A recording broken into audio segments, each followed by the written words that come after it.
All right, hello, welcome to our July 10th, 2020 Club Cubase Google Hangout. We'll get started here in just a few minutes. We're going to let some people get logged in.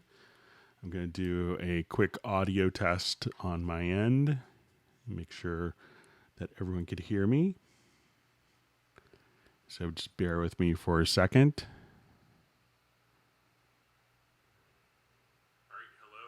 Okay, so it sounds like audio is going through fine. My name is Greg Ondo. I'll be hosting the Hangout today. I'm broadcasting from the United States, just outside of Washington, D.C. and Alexandria, Virginia. I work with Yamaha Corporation of America as a product specialist for Steinberg products. So if you haven't been on a Hangout before, what we try to do is questions can be submitted in advance to clubcubase@steinberg.de, or you could actually leave a question in the live chat field. So, and then we'll try to get through all the questions that we possibly can in our time. We'll try to go chronologically through the questions that were in the chat field. If we could try to avoid, if you have a question, if we could try to avoid asking it repeatedly, that only kind of slows down the whole process and allows us to not get through as many questions. So, again, if you have your comments in the chat field, we'll try to get to them all chronologically. And if you're watching this live, please feel free to introduce yourself. If you're watching the replay of this, you may want to skip ahead to 9 or 10 minutes as we get people logged in and introduced and get everyone kind of settled in, and then we'll go ahead and get started. So like many people, I have my family at home while I'm doing this, so we may hear some interruptions. You may hear my wife working or on a conference call above me in a microphone, and my son will probably interrupt me to put on a Disney show or Disney film for him. So I'll apologize in advance for any interruptions. But I imagine many people with families at home are kind of going through the same thing. So we'll try to have the index. We'll try to have the index of all the topics covered in today's Hangout put up later tonight, so you could skip to particular questions. So let's go ahead and see who's on the Hangout here. Seeing some familiar faces or familiar names in the Hangouts. So let's take a quick look. All right, so we see Ace. He's from Texas, I believe. Grant Nicholas from Baltimore. All right, so we have Paul.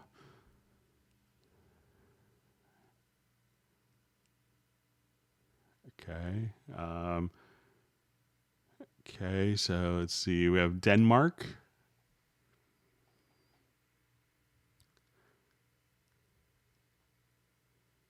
Okay, so we have Agent K. I can't pronounce his last name, so I'll apologize in advance. We'll just call him Agent K. A bunch of letters me as a silly American don't understand. All right, so we have South Shields, England. All right, we have Pablo from Galicia, Spain, España. All right, good to see Robert Grimes. Sir Robert from Atlanta, great to see you. All right, so we have Vinny from Orlando. Pinder.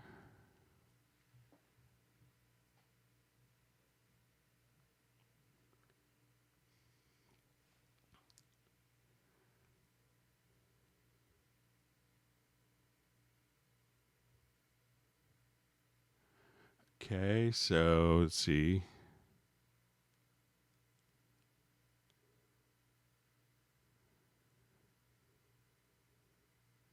All right, so we have Lynchburg, Virginia. I think Paul's been on a couple times. He played in a symphony there when I was in college. All right, so Jay from New Haven, Slovenia, Sweden, London,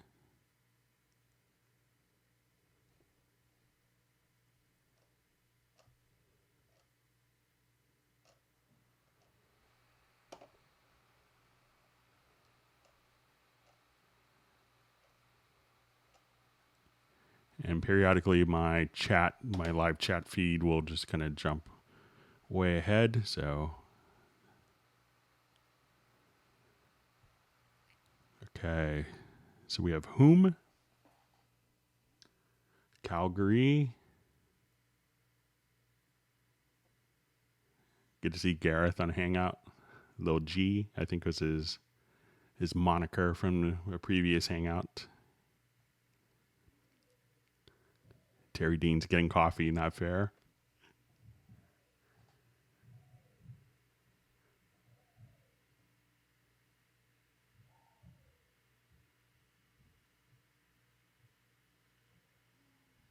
All right, so we have Colombia, South America. That's great. So I think we have 3 continents so far. We have Greencastle, Pennsylvania.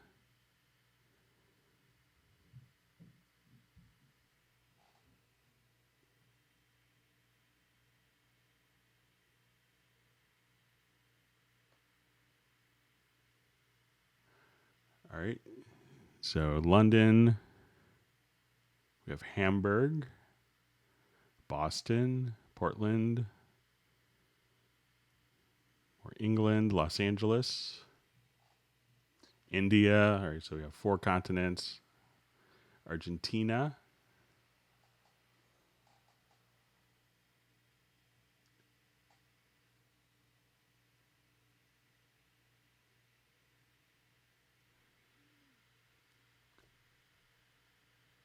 All right, so we have Millard Brown, Robbie from Dallas.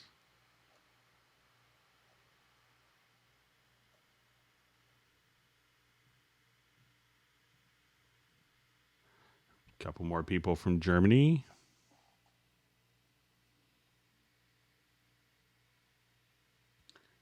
Cleveland, Ohio. Matt from Fort Wayne.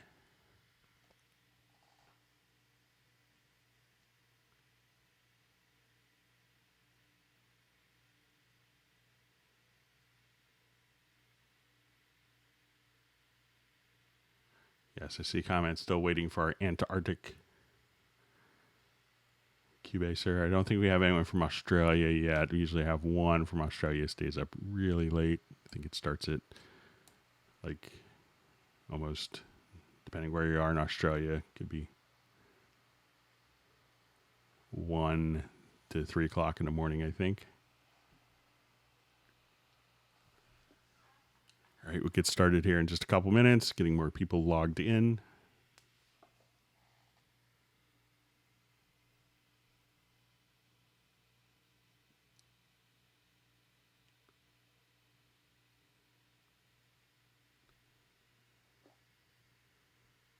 All right, so we have our UK contingent. All right, some more people from India. Finland. Always wanted to go there.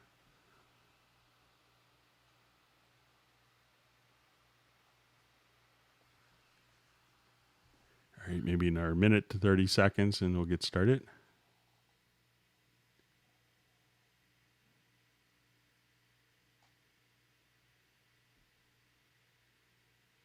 All right, so we have Ireland.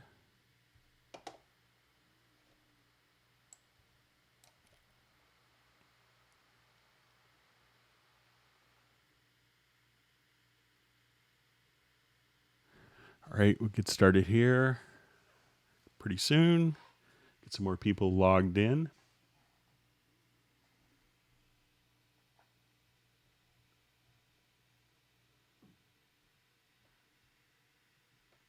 All right, so I see Terry got his CC 121. All right, so we have New Jersey. Not too far from me.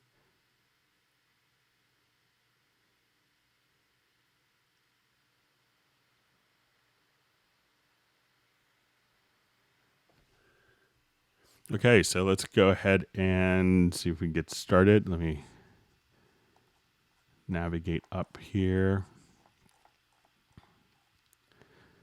Okay, so I see, hi Greg, hope you're doing well. Can we convert a WAV file of real drum sessions into MIDI and then assign different parts, bass drum, snare, hi-hat, toms, etc. to Groove Agent 5 and Cubase 10.5. Yeah, we can do that quite easily, so we'll show you the trick. So let's say if I have drum parts here, like a multi-track drum that I didn't maybe like the sound of or wanted to augment or enhance. So I will start off and let's say I have a Groove Agent kit loaded up here. Just an older one called Maple Kit.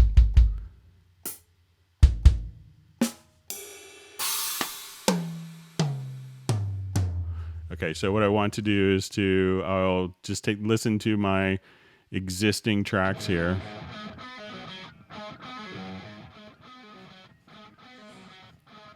So I'm going to leave my track selected here. I'll go to my kick drum track, double click on it, and in the sample editor, I'll go to hit points. And I'm just going to have Cubase find the hit points here. And then as we do this, I'm just going to choose to create MIDI notes. And I will retain the dynamic velocity, and we'll put it on a pitch of C1. And then I'm going to hit OK. And now it's created the MIDI track here. I'm going to mute the original kicks.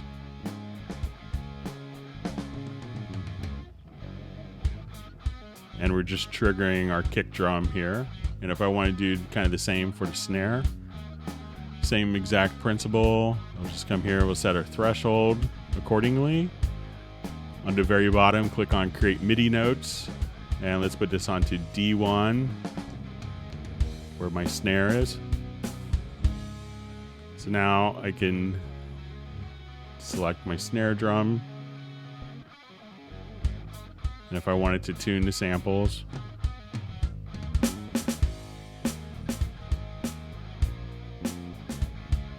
and if I want to have these samples that I'm triggering from Groove Agent on this part play along with the original drum sounds, it's no problem. So if we mute the original drums and now have those play along.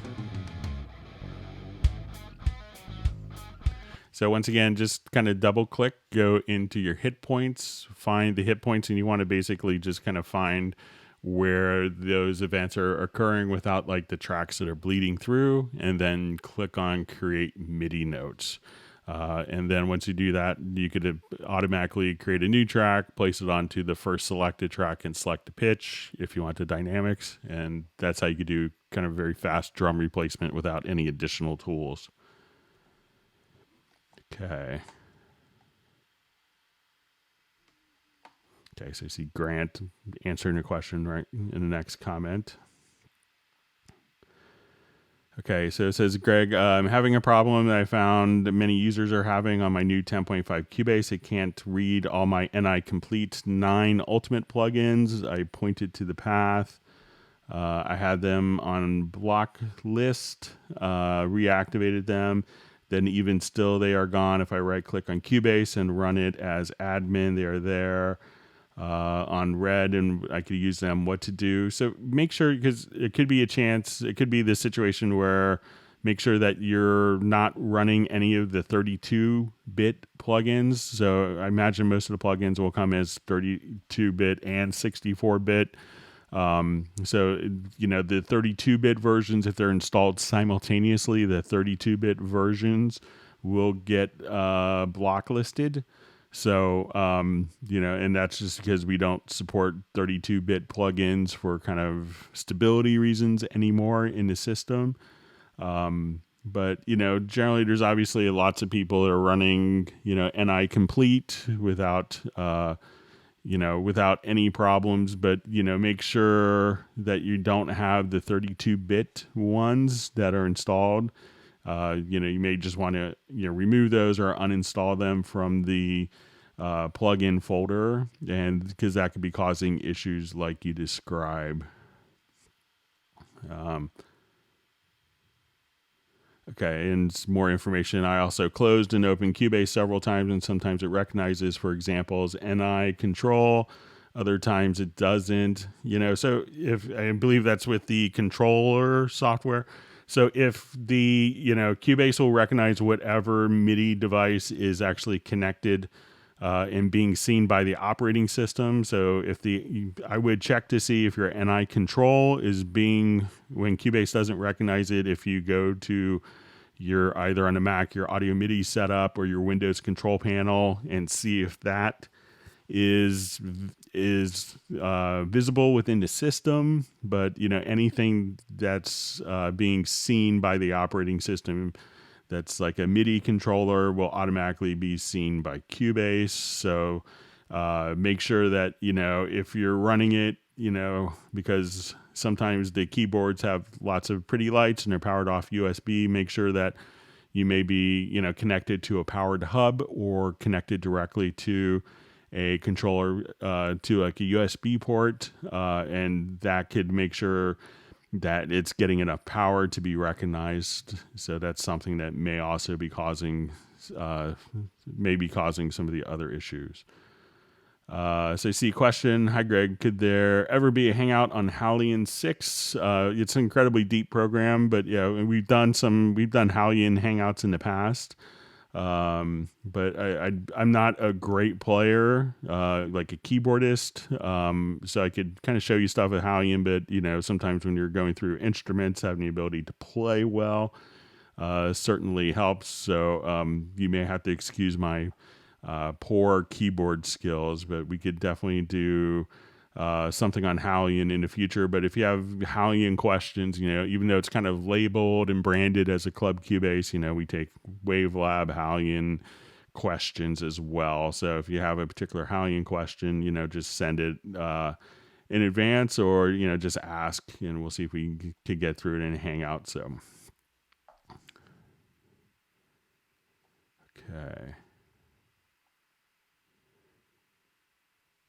Okay, so it says, I'm in need of help. Out of nowhere, I'm getting blue screen after opening my project. I have tried all the tricks I can find, even disabled my clocking back to defaults. Any help would be great. Generally, a blue screen, I think like 99% of the time, is going to be a hardware issue that causes a blue screen.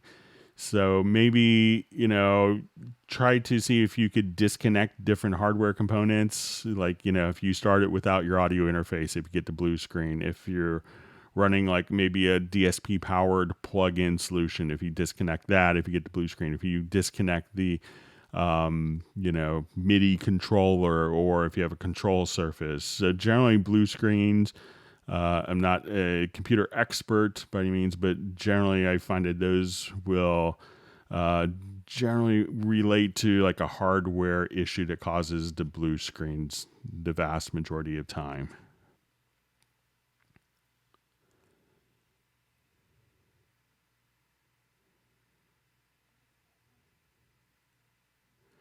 Okay, so it says, when recording comping lanes, how do I hear the first take as I'm recording the second? The first seems to mute. Maybe I should record a rough full cue on another channel as a reference to resolve it. So as you do recording, and let's say if I have just a quick record setup here.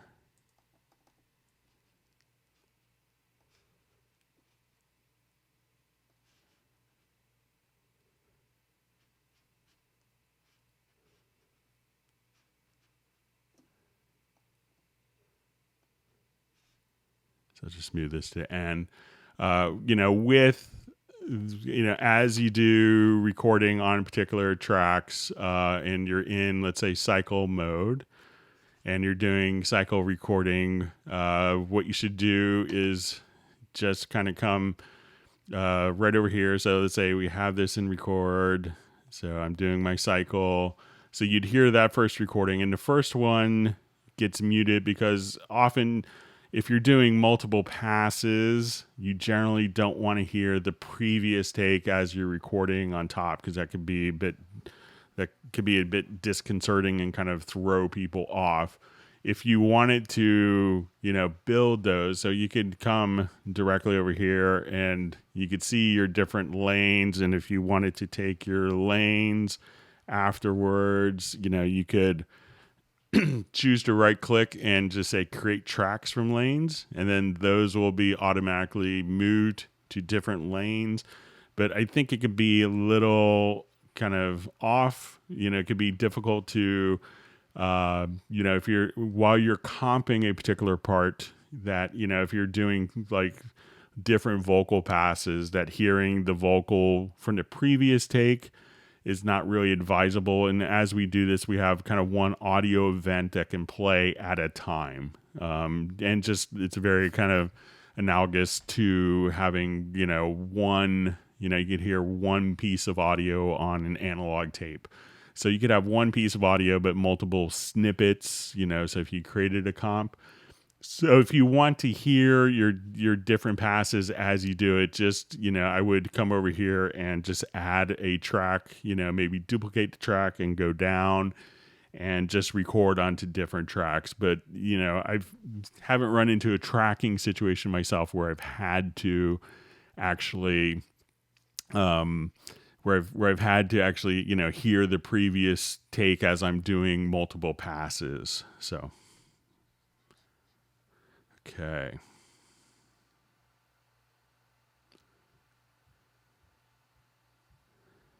Okay, so we have a question. Is it possible to import activated outputs on VST instruments when used with VE Pro from another project into a project? I'm using import tracks from project. So let's go ahead and let's say if I activate these outputs. So let's say if I come here, I have multiple outputs. And when I get to my mix console, you can see that we're going to have lots of my Groove Agent outputs here. I'll save this as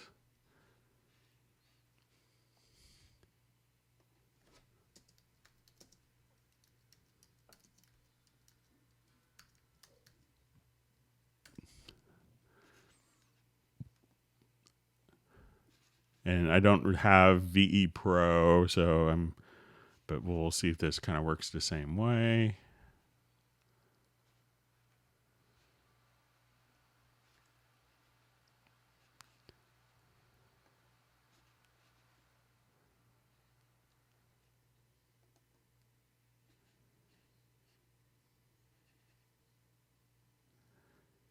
So it looks like it's going to be just, data.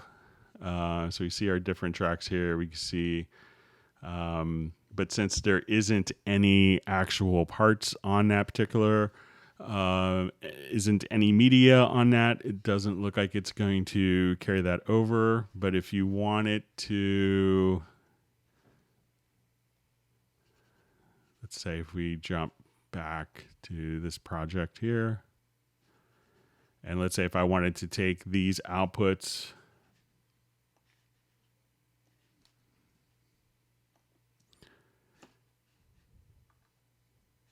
and I'm not even sure if we could,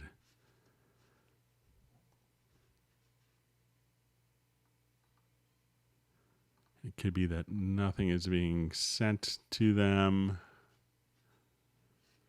So it doesn't look like, because there's no actual media tied to it, but it may work differently with VE Pro, but I don't really have it. But since there's no actual parts to import, but you could do this. But let's say if I wanted to come here and I have these tracks selected, you may be able to just go to this little drop down menu in the mix console and save selected channels. So let's just give it a July 10th. And I'll go back to our new project. So let's say I think it was here. Let's activate this one. And we go to our mix console.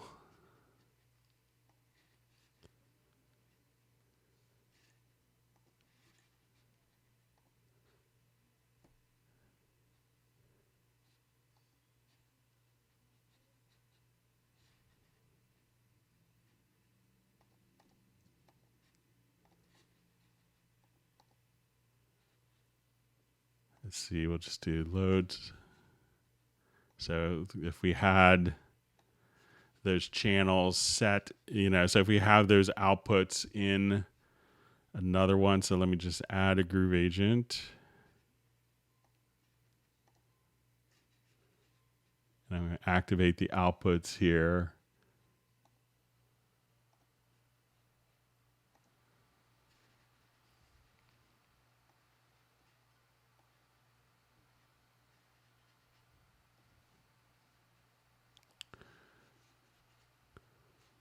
And let's go to our large console. And so now if I wanted to come here, we could just say, so have these selected.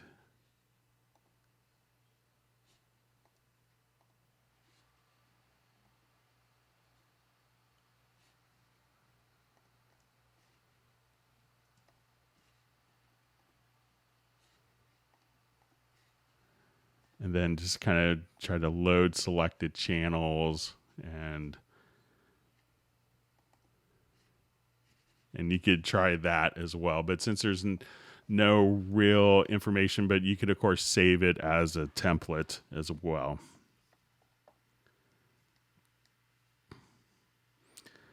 Okay, so I see okay, from Sir Robert. Hey, Greg, any tricks for using MIDI gate plugin on a vocal sample to get fixed like loop mash? Never tried, so haven't used the MIDI gate plugin in forever, but let's give it a shot.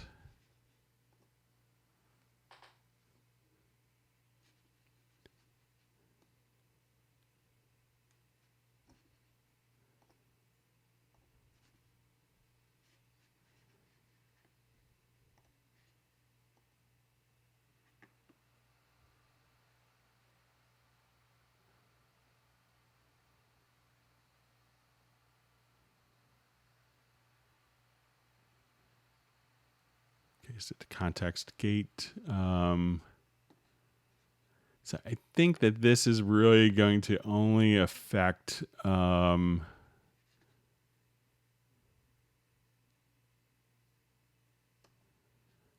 MIDI gate's only, I believe, going to affect if this is just looking at it, make sure there's not another one. So this is only going to affect MIDI data as opposed to audio. So if you wanted to do like different vocal chops, I think the best solution still, for an included tool is just to use the built-in and under other, like the Loop Mash FX, and be able to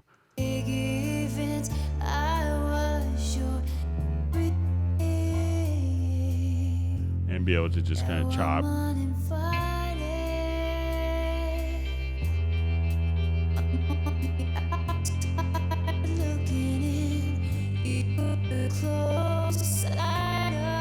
So if you want to do that, I think that's probably the best solution for audio, because I think the MIDI gate's only going to be working for MIDI itself and affecting MIDI parts, but not necessarily the audio.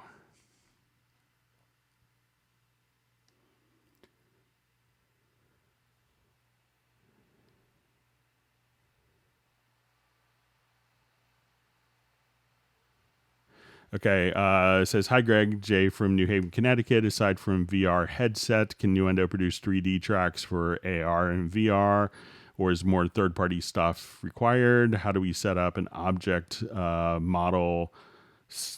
How do we set up an object to model sound around? So, once you kind of have stuff set up for VR, let me see, I think we may have just a quick project here that we could maybe show a little bit.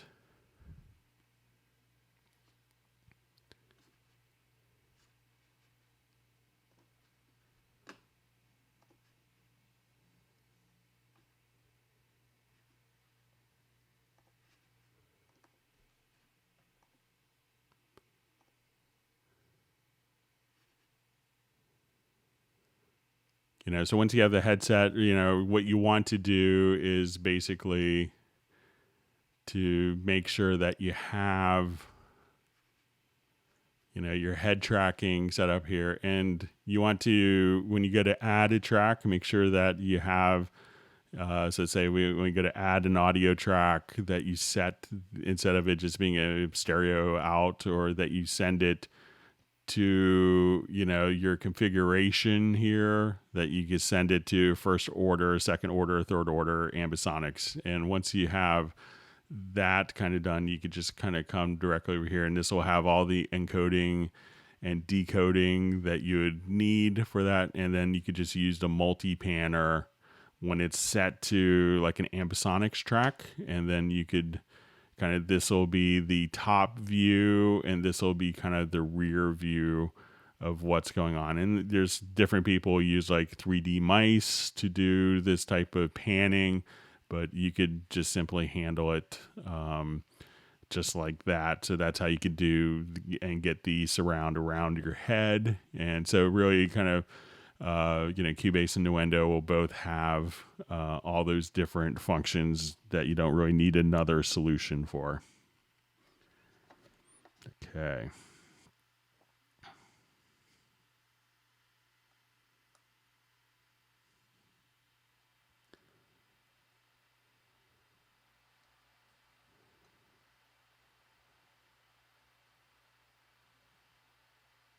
Okay, so to see a question, what is the best way to automate volume when mixing inside of Cubase when you have both MIDI tracks and VST instrument tracks in the same project?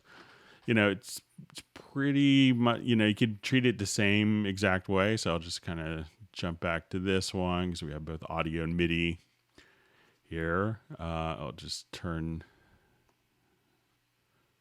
off that plugin. So when I come here, I see my mix console.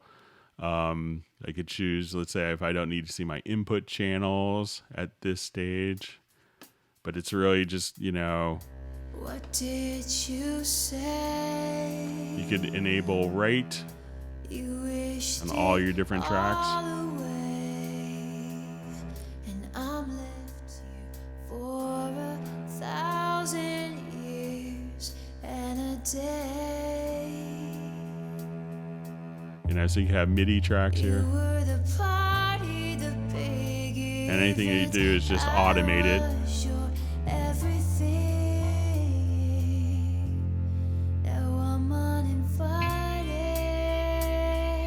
you want the hi-hats louder, softer.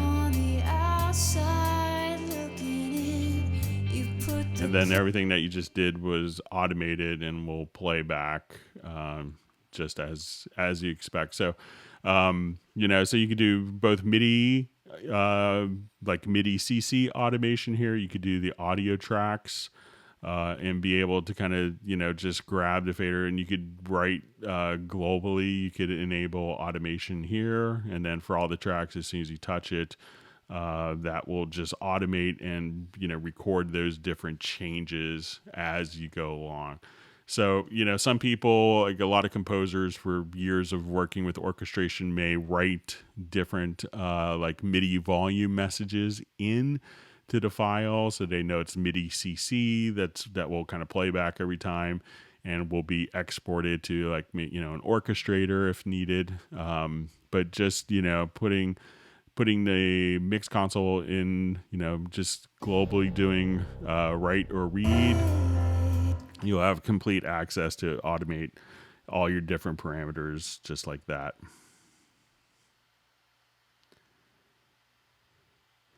Okay, it says, hello, Greg. We missed a complete explanation about VST Connect Pro. Can you tell us about, besides the answer here, please consider an in-depth, longer video about it. So we've done this on a number of Hangouts, but would gladly do it again. So let's start. Let's say I wanted to come to this particular project. So you have VST Connect SE, which comes with the program, and that allows you to do up to 2 tracks. And then VST Connect Pro, which will allow you to do up to 16 tracks. And as we record, with the VST Connect SE, it'll actually record it as a FLAC file. So it's kind of a lossless compressed audio file for the transmission. And then as you have it inside your Cubase, it'll decompress. But to get started, we just go to Create VST Connect. And So I'll set my input for talkback.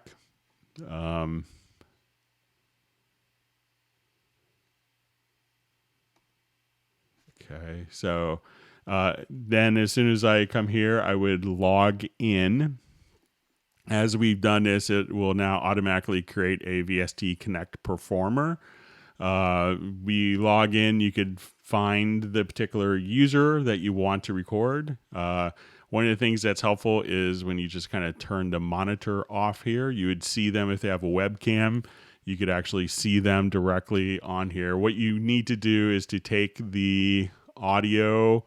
So say if we go to the mixer, the audio to the performer goes through a Q mix. So when we come over here, we could see our Q mix for VST Connect. So what we may want to do is to come right over here into our mix console and we'll see our Qs. So let's go ahead and make sure that within the racks that our Qs are visible. Okay, so you see our Qs here. And for the first Q mix, I'll select all of my audio tracks here.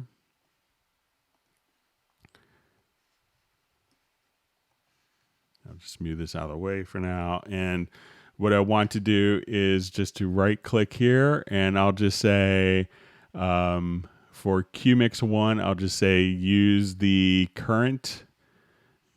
So let's just say I will come right over here, right click, and I'll just say, let's use the current mix levels. Then this is what and then we'll go ahead and activate the cues on all these. So I'll just come over here. And so now the musician is hearing all of our tracks. It's being sent to them. We could just kind of pop right over here and you could see,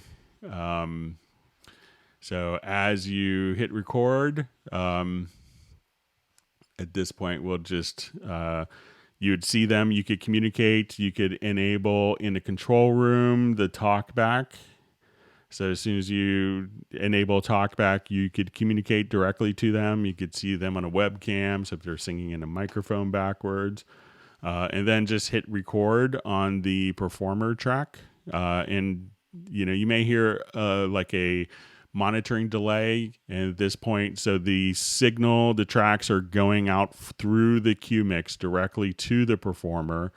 They hear it kind of all in time with their latency that's compensated for. And at that point, it's going to be recorded directly back into your system. So it's been kind of wildly popular kind of in our COVID era. And we've had, a number of, high profile network TV shows that have used this and, saved kind of the big talent competition show in the US at least, just kind of using the VST Connect Pro. Okay.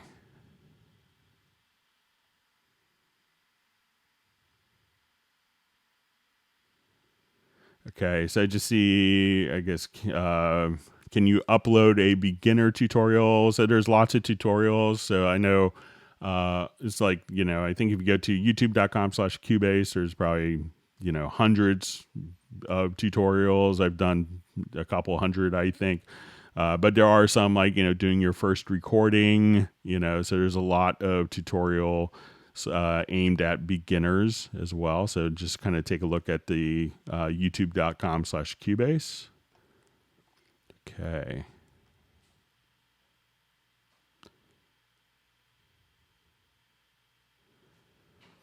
Okay, so let's see, question from Oliver. Hi, Greg. Oliver from the UK. I've struggled with the control room and routing of direct monitoring on an audio input.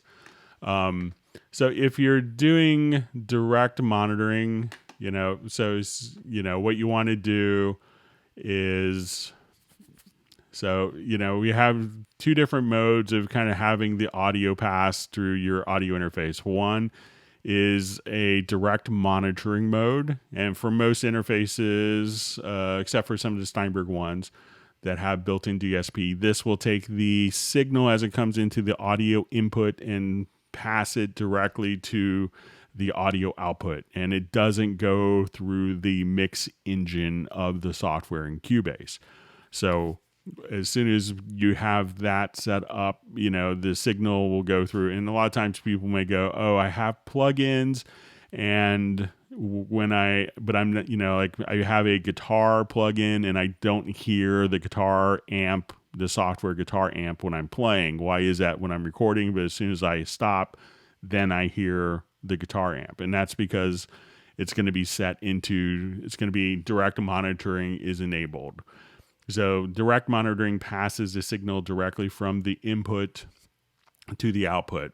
Now, as we generally add plugins on different tracks, each of those plugins can impose latency on a particular file.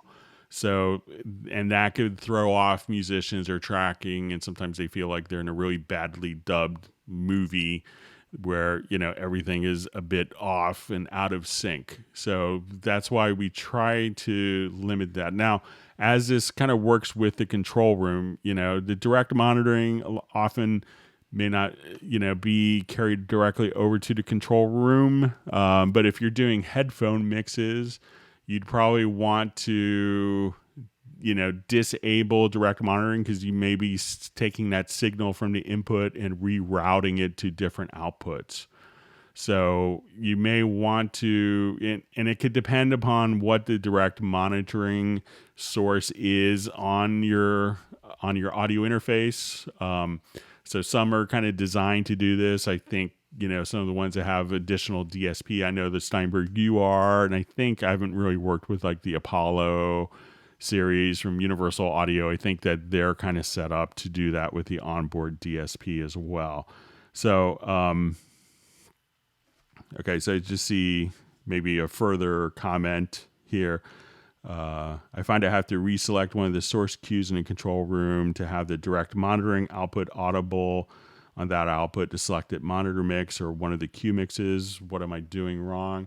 So, if you want it to, if you're sending it to the control room, so let's say if I have 4 different cue mixes, let me just open up a different project here. See if I have it in my recent list. I don't think I've had it open for a while.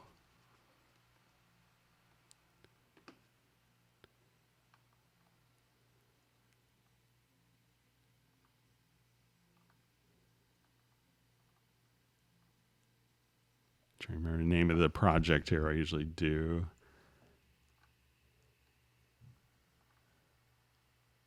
Okay, here it is.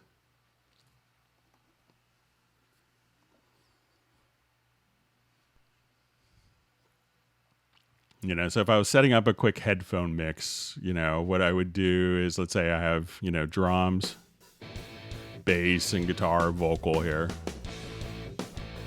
So I would make sure that we have this set up. So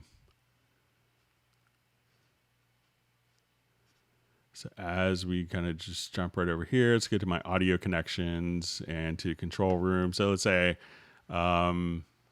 I just wanted to have 2 more cue mixes.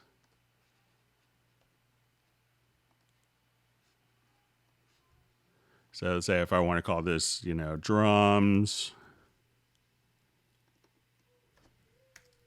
bass,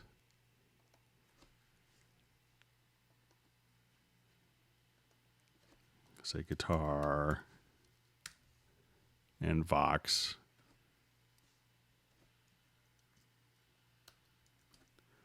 Okay, so at this point, I would just kind of come over here to my full mix console. I will come to my control. We'll make sure that we have, for those who haven't really set this up, we'll make sure our cues are set up.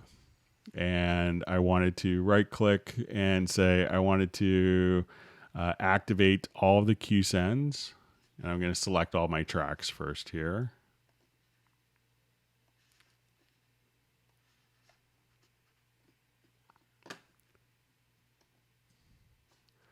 So we'll right click and go to all cues, activate cue sends. And I want to use the current mix levels. And this is going to mimic the actual file here. And let's use the current pan settings. So if I wanted to do just a quick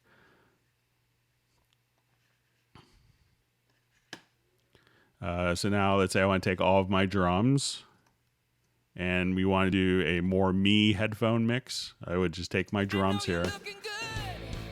And then I come here and I can say, let's add more drums to the drummer's headphone mix, the bass player. They want to add more. And let's say to our guitar parts here.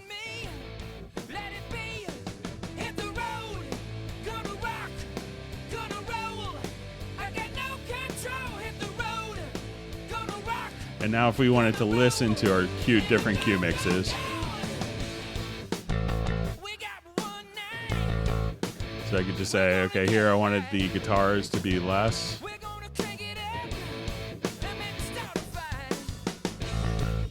Like there's my bass and my headphone, so my drum cue mix, guitar cue mix. So some interfaces, and I'm not sure, Oliver, if you could maybe tell us what interface you have. You know, if you do the direct monitoring, we'll just pass the input directly to the output. So you may just have to run with a lower latency.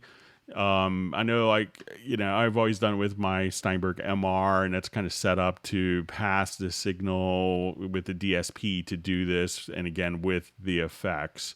But if you could let us know what interface, but this way you could just say, you know, here's my cue mix I have for the drummer, the bass player, the guitars, and that way it's all kind of getting mixed. But if you have just a straight direct monitoring, depending on your interface, it may just send the input straight to the corresponding output.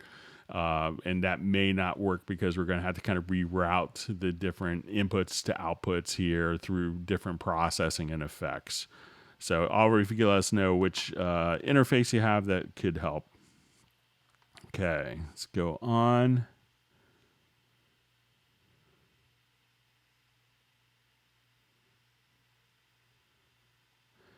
Okay, so we have a question from India, Namaste. I think, sorry if I'm mispronouncing that. Could you please give a few details on direct offline processing? Is there a way to automate while applying direct offline processing? So what direct offline processing allows you to do is to say, okay, I want it to take, let me just find, so let's say if I bypass this particular, like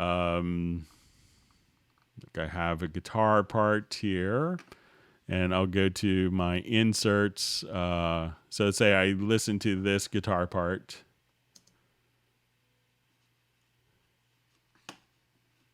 And let me make sure I'm in my right control. So if we do this, and let me just bypass the automation. So I'll just turn off my VST amp rack. So in this, we just actually hear the guitar direct. And it's being run directly from my VST amp rack. So if I wanted to, instead of running that guitar through the VST amp rack, taking CPU cycles, what you could do is go to your direct offline processing. And at this point, just drag and drop that. I could select the audio file here. So let's say I want to take all of these audio files and I'm going to just drag and drop. And now what this will do is I'll just create a new version that as we play this, we could bypass, and this audio file that I selected there is just automatically processed, and it's going to come right over here. And as we play back that file, it has that. And if I wanted, so that guitar amp is kind of embedded on the signal. So if I want to take just this region here and add a plugin such as, okay, let's do a modulation effect. I wanted to do just a flanger. And let's do just, okay, so we'll see how that sounds. So now as we listen to it, we get to this portion of the file. That flanger is basically embedded into the file itself. Now, where we get to the end of this where it wasn't selected, I'll just have the dry guitar. So because we didn't have this part selected, but when I come here, I could see the different parts and components that are selected. So it's going to basically render those effects. And the beauty of the offline processing is, unlike many other systems, is I could just choose to delete all of the offline processing even after saving.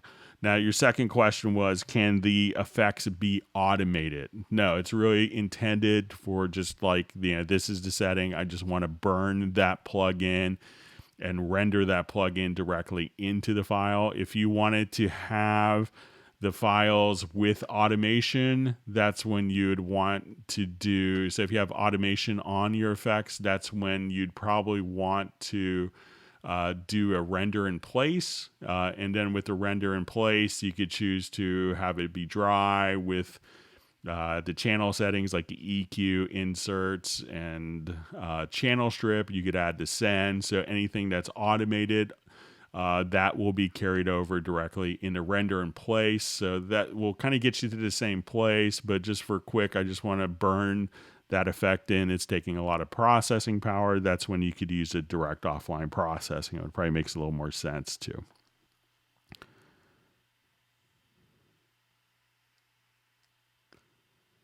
Okay, so it says I'm watching live. So it says, my question, if you get an answer to it, is video sync with audio. I intend to make YouTube videos and want to record and edit my playing of video against the high quality audio.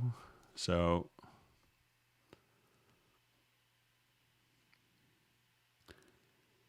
okay, so it says video sync with audio, intend to make YouTube videos and want to record and edit my playing. So as soon as you come over here, let's say we'll just do a new project. And then I'll just import a quick video file.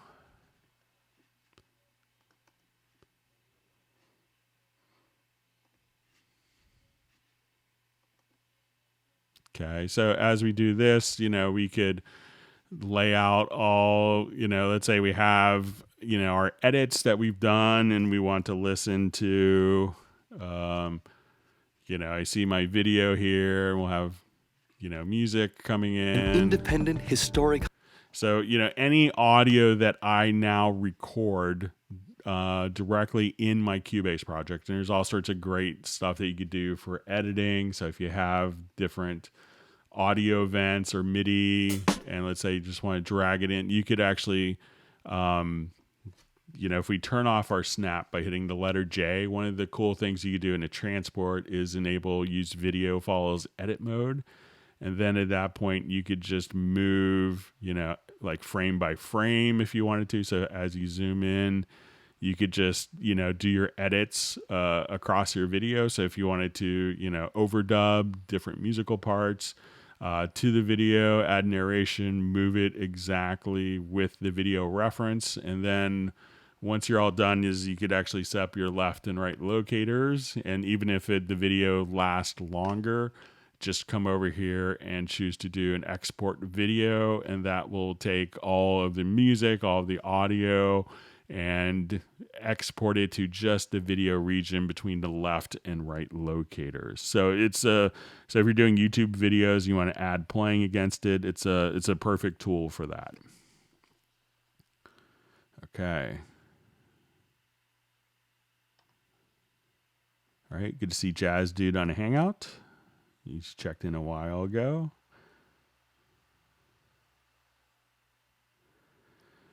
So any quick tips on what tools, plugins work best for mixing vocals in Cubase? This could depend on every single track, could be different, but I'll just kind of take a project here and we'll take a look at the different processing chain that I have. Let me just revert it quickly.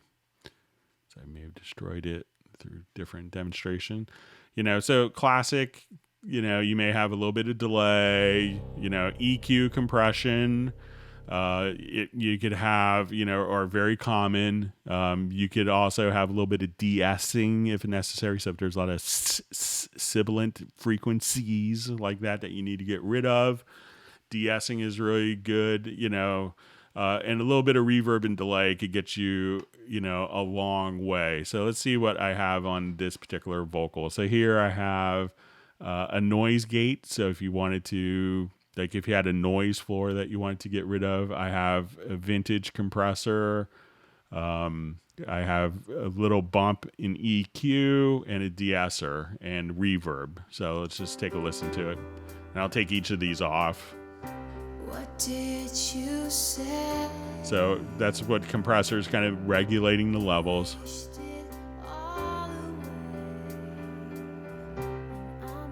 So this is where kind of our vocal would sit in the mix normally.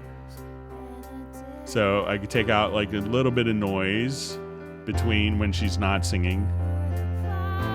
And if I use my compressor here, let's enable this. So just a little bit of a vintage compressor. This will regulate the levels.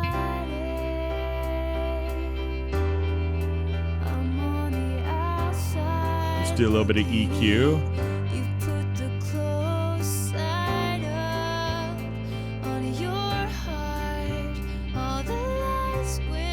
And just a little bit of de-essing. So again, if I bypass these frequencies, those, and I'll just add a little bit of reverb that's being shared.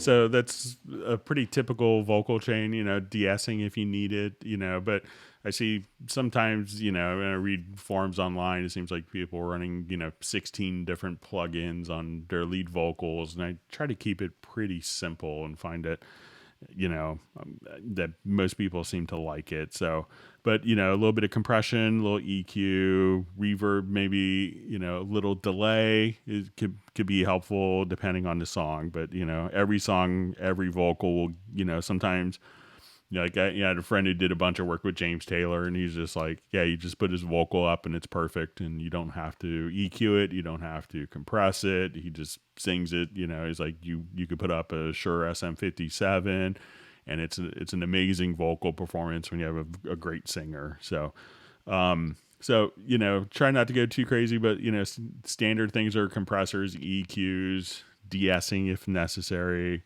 maybe a little reverb, a little delay. So, okay.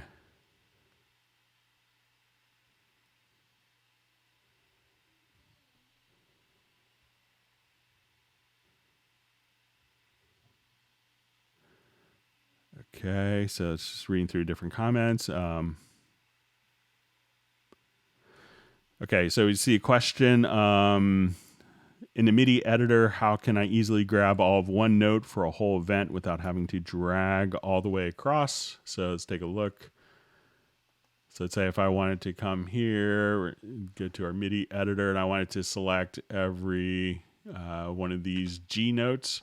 I think if you just hold down Shift and double click, that will select all the notes of that pitch afterwards. So if I just come here, Shift, double click, that will select all of that particular pitch. So if I say, okay, now I want it to be on this D, Shift, double click, that will select every D3. So again, Shift, double click, and I'll select all the same pitch within the MIDI editor.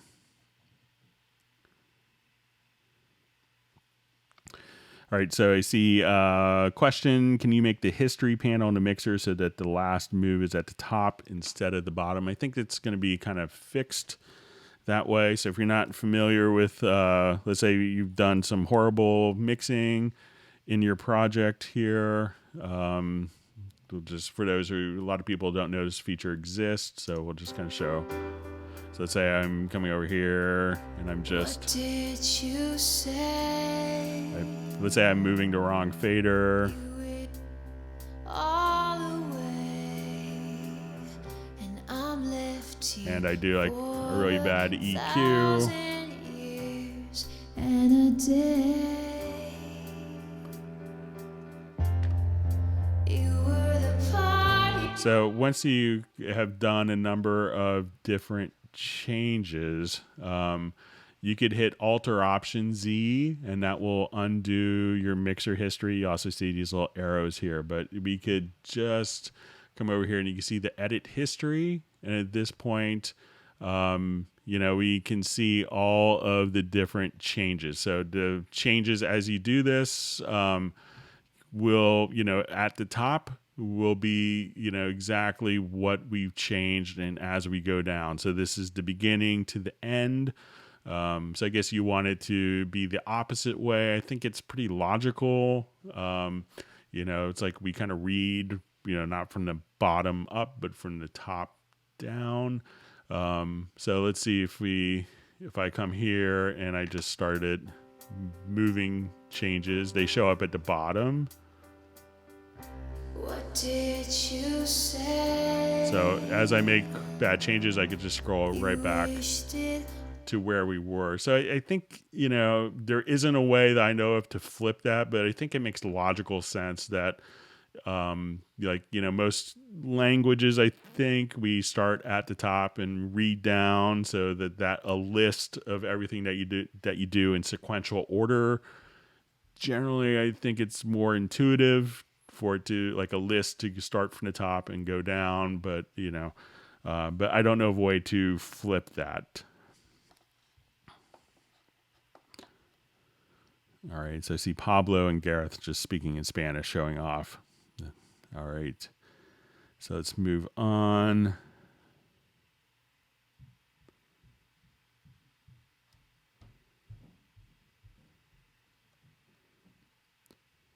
Okay, so from Pinder, question: when saving the template of a project that you've just finished, what do I exclude save? So when I open up the template, it's ready.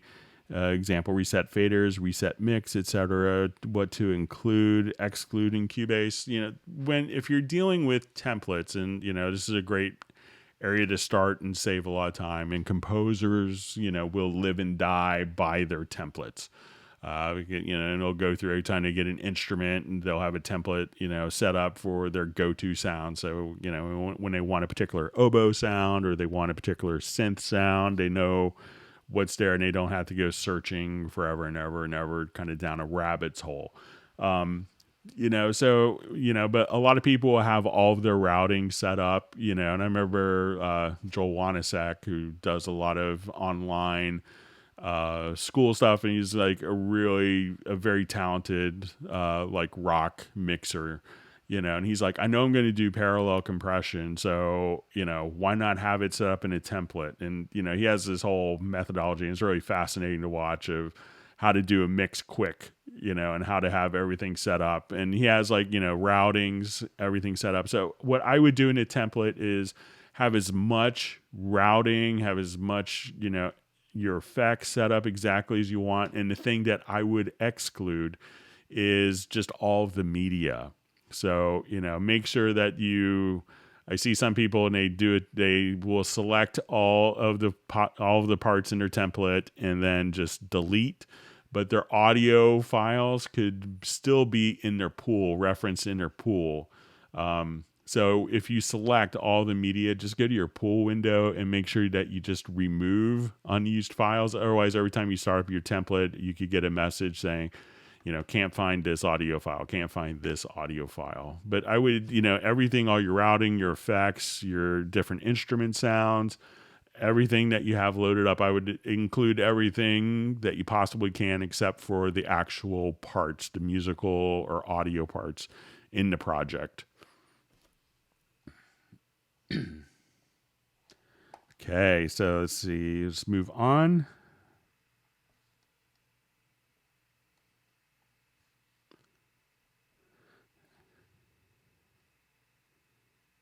All right, so we see new to Cubase from Presonus Studio One. Welcome to the Hangout. All right, and my timeline jumped, or my chat jumped, so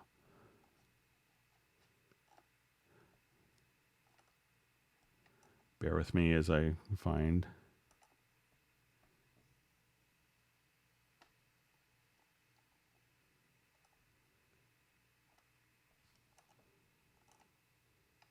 Okay, so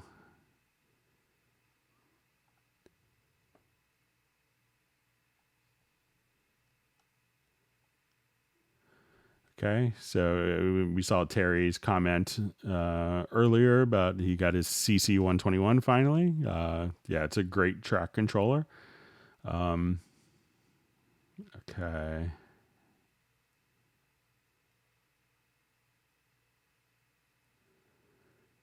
Okay, and I think it's maybe a further comment on the CC121. I'm trying to get it work through the network so I can use it as a remote device on my Windows machine.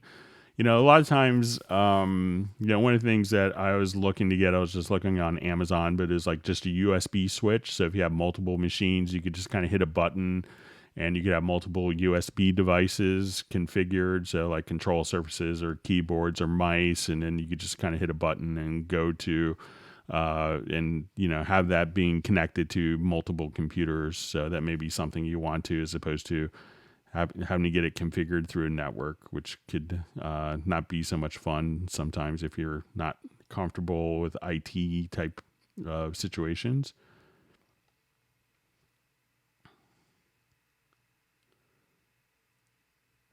Okay, so just see a nice comment from Rob Tuck. Hello from Edinburgh, Scotland.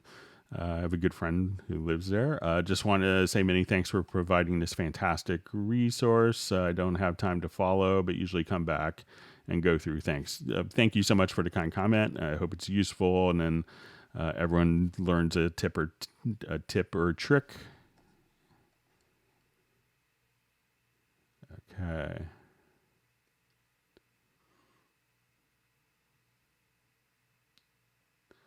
Yeah, just seeing our comment. I don't want to come to England at the moment, Greg. I'll be stuck in my hotel room for, I think it's 2-week quarantine for Americans. So, yeah, interesting times. So, okay, so we see a question from Tom. I can't figure out how to use my old Boss SE50 effects box with my Sapphire Pro and Cubase Pro 10.5.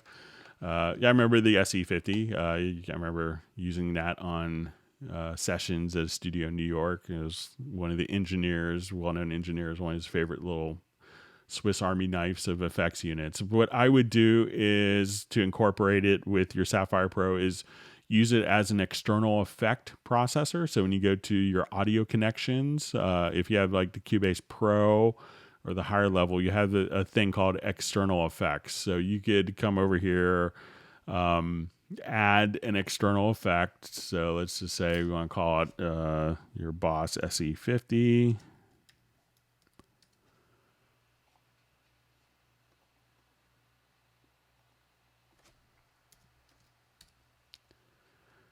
So we hit OK, and then what you want to do is to basically connect it to the audio inputs and outputs of your audio interface. So you want to take like 2 inputs, or 2 outputs for your send bus, 2 inputs for your returns. Once that is set up, how you would access it is just as you go to, let's say, okay, I wanted to add that as an insert effect. We would see it under external plugins. So we would just say, okay, let's go to my Boss SE50.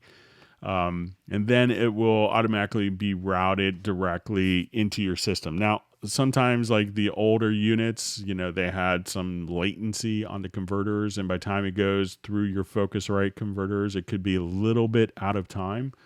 So what you could do is actually click on this ping, and that ping will automatically compensate.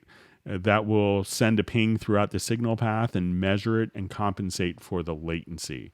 So once again, connected into the inputs and outputs that you have available into your audio interface or Focusrite. go to your studio, to audio connections. And if you have the external effects, at that point, tell it what exact connections that you have it connected into, and then just access it as an external plugin. And then you could render in place. You could do export your mix through it. And as you do that, it has to do it in real time.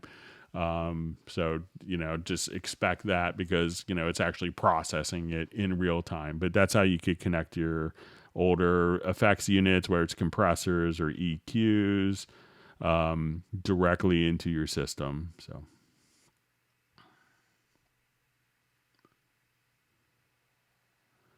Okay, so just see a question. How do you time align drums? So, there's some different approaches for time aligning. Let's say if we wanted to time align something like kick drums. So let's say if I'm here and let's just say I think I have multiple kicks here. So let me just access this. And let's say if you have a phase problem with your drums, I've seen lots of people. Let's just make my let's say I have 2 kick drums here, and I want to make sure let's say that they're both,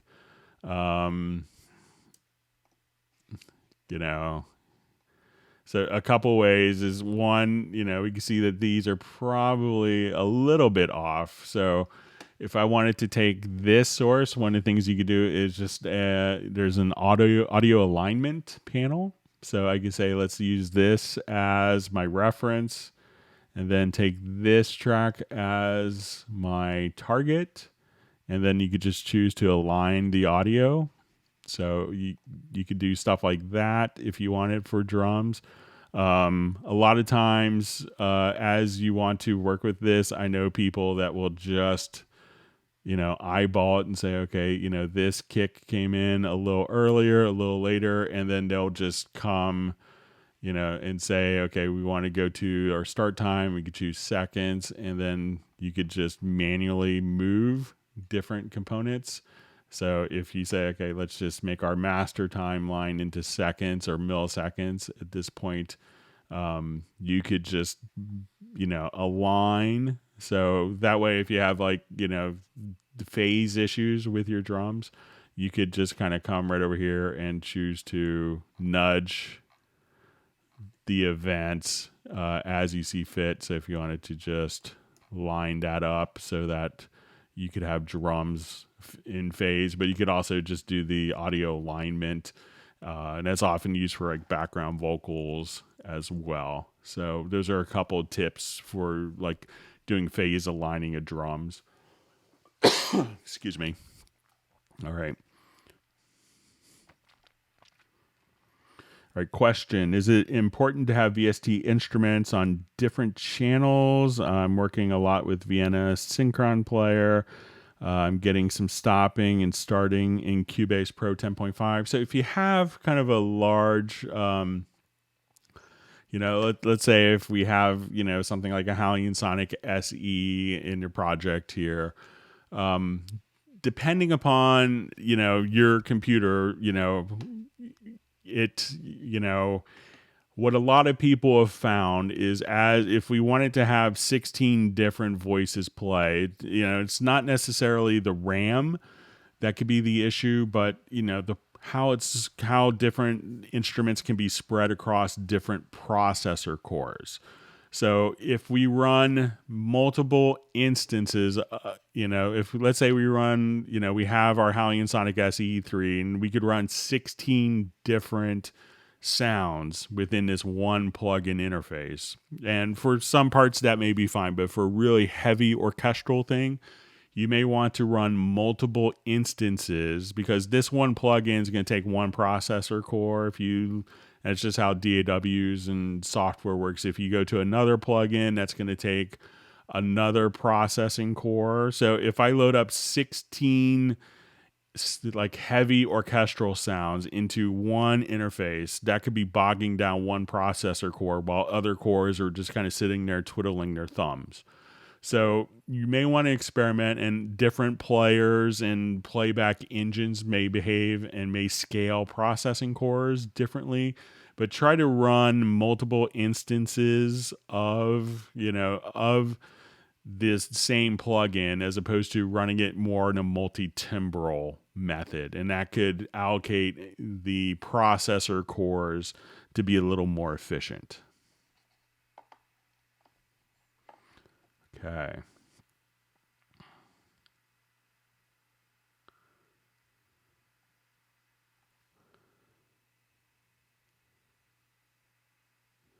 Just reading through different comments. We could see Ted Springman on the Hangout.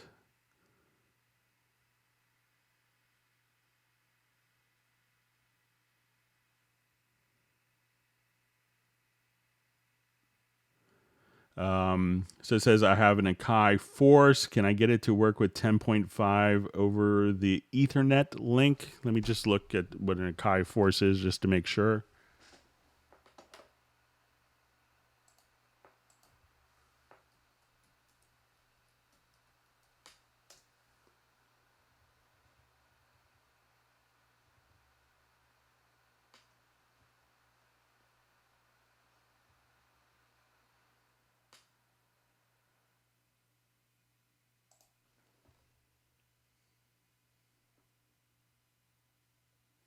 Just taking a look at the picture, see if it has.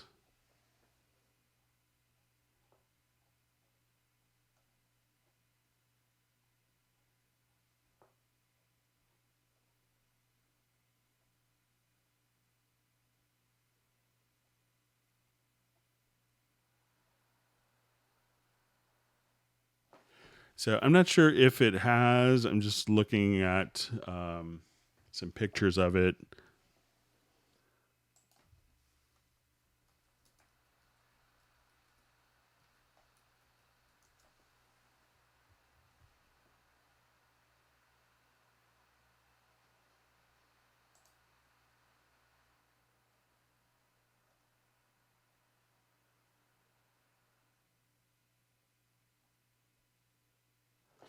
So I don't know.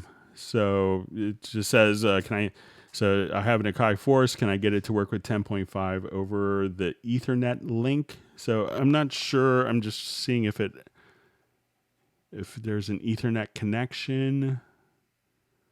I mean, kind of, most of these will just kind of synchronize via MIDI timecode or MIDI clock. I'm not terribly familiar. Maybe if there's someone else that knows, but a lot of devices like this don't come with Ethernet, so I'm not sure if the Ethernet link is a synchronization scheme that they have. So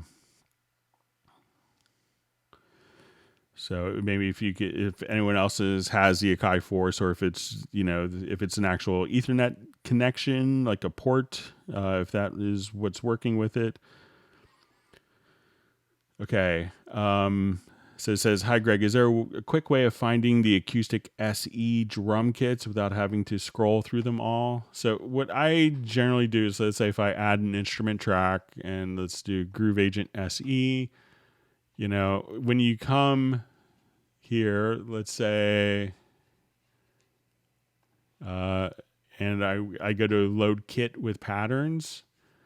What I do, instead of choosing all instrument sets, is you could just kind of come over here and say, okay, I want to do my studio kits. And here's where you could see a lot of the acoustic agents here. So just kind of choose which library. So when you go into the Studio SE and some of the one that's called The Kit. These are like the acoustic ones, and you don't have to kind of go through everything. So when you do that, just kind of right click and load kit with savings. And instead of going to the default where you have to kind of look through maybe all the different subcategories and all instruments, just go to like the library headers here. So go to like Studio Kits or The Kit, and I have some of the extra ones in here as well. But, try doing that as opposed to all agents, and that will kind of narrow your search to find what you're looking for. If it's, looking for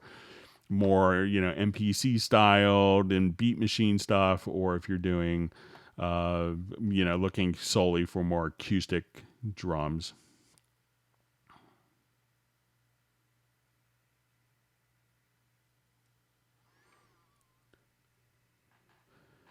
Okay. So let's see.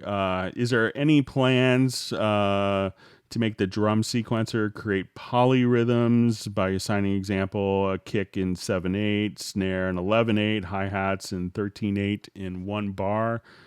You can, it could be set up a different way, but a lot of times you may not have, if you may not have the music itself in 7/8, 11/8, 13/8 in one bar. That could be a little tricky, especially with 11/8 and 13/8. You could do kind of polyrhythmic stuff quite easily. So let's say if I'm here, but getting, beyond 8/8 in a bar is kind of, maybe by definition not so viable.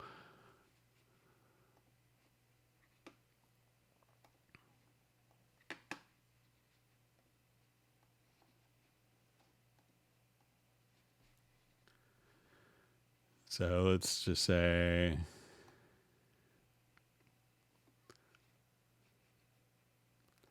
and I'll just kind of check the sounds here real quick.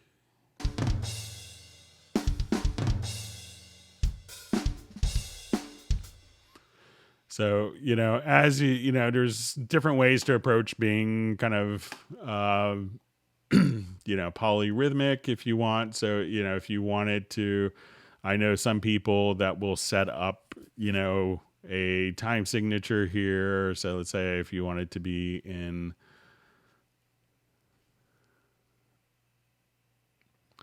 so let's just add a signature track.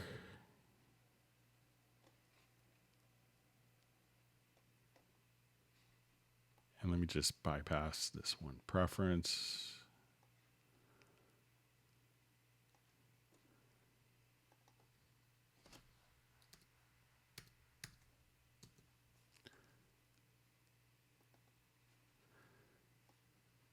So if you wanted to have different,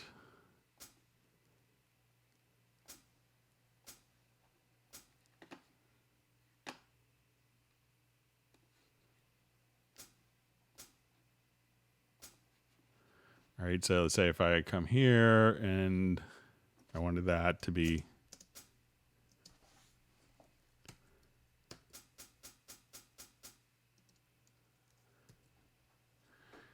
and then just kind of switching, so let's say, okay, now I wanted to add a MIDI track and I wanted this to be in,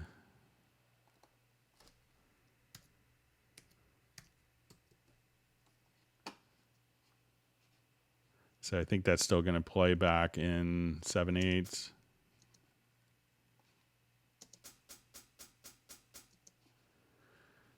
And now at this point, if I want it to have kicks in 3/4, so let's say,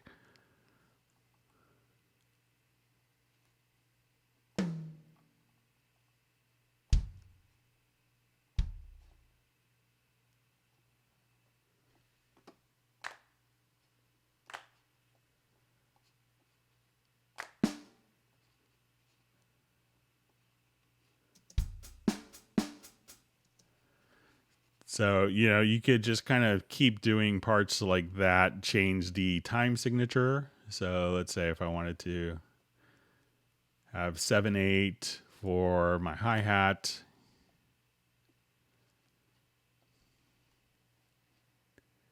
and I wanted to have 3/4 for, let's say, I'll just come over here, elongate this.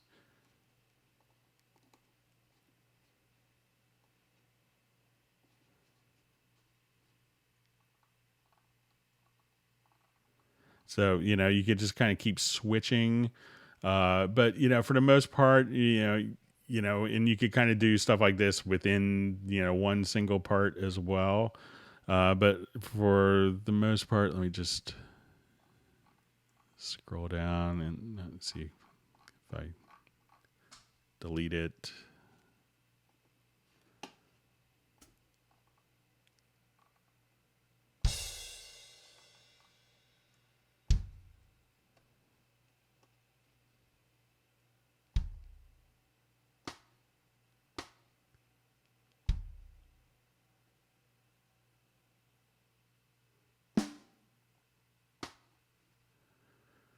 So, you could set up kind of your time signature and change it, and those parts will kind of still stick, and you could have kind of polyrhythmic stuff like that. But I don't think you may not see it within one editor, but, most of the music is going to be maybe subdivided to different time signatures, but one common time signature that I found, especially if you're notating it for other people. So. Okay, we'll move on to some other questions. Thanks for all the wonderful questions. All right, good to see Michael Teams checking in from Texas.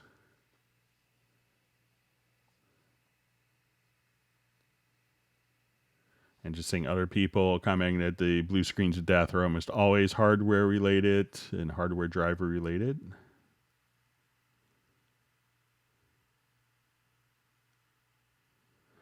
Okay, so linking identical insert plugins on the same channel. I'm trying to dual mono compression. At some point, we need to apply 2 compressors to the left and 2 channels of the group bus. All right, so there isn't a way to link within the same channel. We could link across multiple channels, but an easy way to maybe approach this is... So if you're doing kind of more dual mono stuff, let's say if I have like 2 compressors on the same channel, and if I wanted to, change the settings here, and I wanted that to be linked, while it's not linked per se, but one thing that a lot of people miss is the ability to just right click and copy the compressor settings, go to the bottom one and paste. And now all those settings will be the same, but it's not going to be linked on the same channel.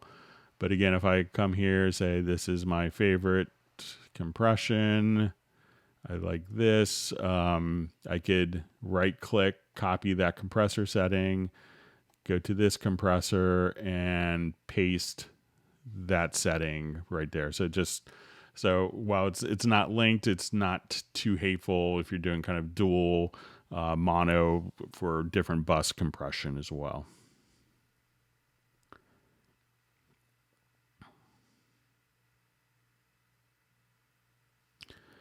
Okay, so it says, hi Greg, I've created a drum kit on my MacBook Pro in Groove Agent SE and exported it as a kit with samples, but when I click on import OSX, my Cubase session crashes when I click on export. So really what it's going to do is, instead of importing, you would just kind of come over here to, like, let's say you have your VST instruments.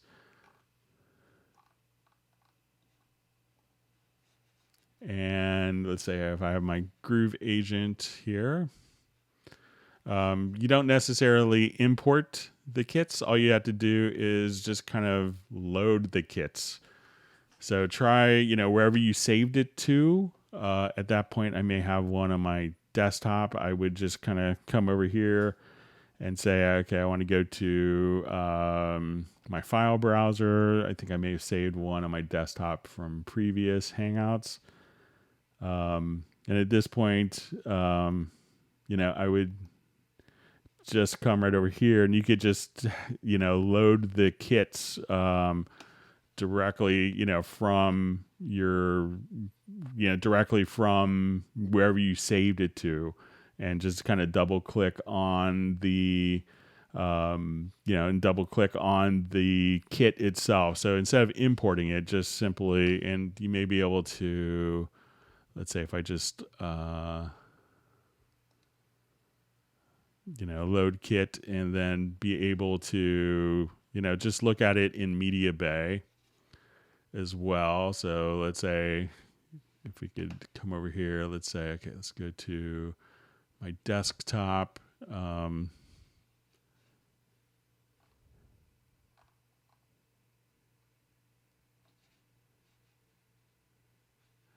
And then you could just, load up the particular drum set from wherever you saved it. And then at that point,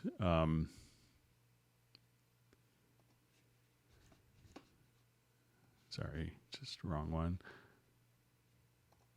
So, you don't have to import it, but you just open it directly from Media Bay.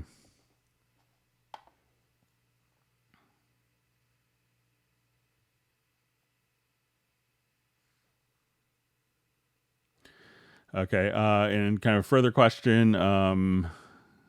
So what can we import with the import function? I believe that the import function allows you to even take like a Kai MPC file. So it's not necessarily for importing your own kits, but for different formats.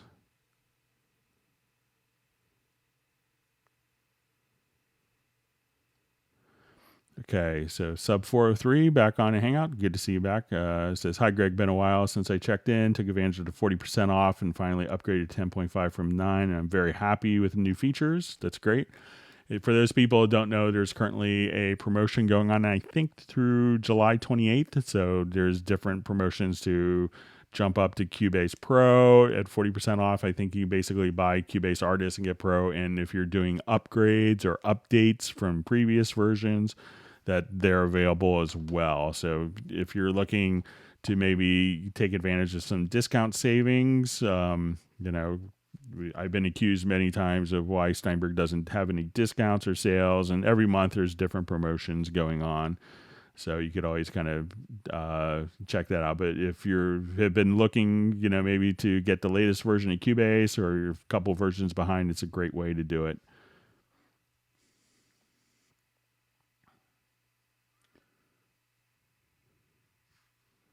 Okay.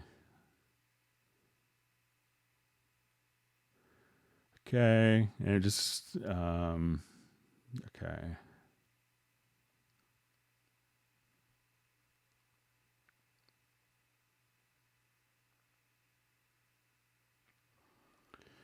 Okay, so it says, hi, Greg.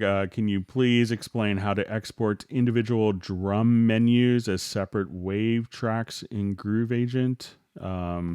So is this maybe like, if it's just like exporting a particular file, let's take a look at it. So just do a new project. But let me know if I'm misunderstanding. So if you maybe not exporting individual drum menus, but let's take a look here. I'll just do a new project.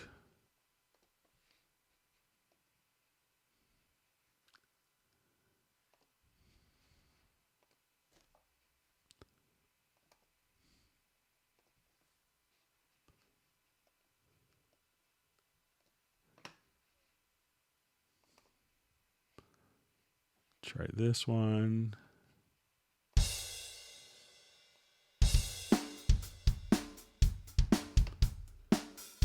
Okay, so let's come over here. Let's say, okay, so what I'm going to do is just go to my mixer, and I'm going to say we could have 32 stereo outs. So I'm just going to say, let's take our kit mix here. Let's take our output 2 for snare, our hi-hat, and let's say our cymbals out of output 4. And let's say output 6 for our room. And let's say output 5 for our overheads. So now as we do this, we could see each of these outputs will be automatically kind of mapped to individual outputs.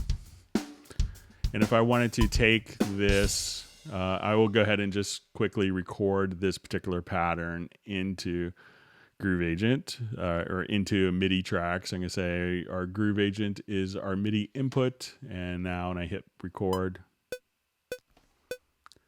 and if I actually hit Groove Agent, that would be helpful. I'll choose to follow the transport, and we'll just jump back to record.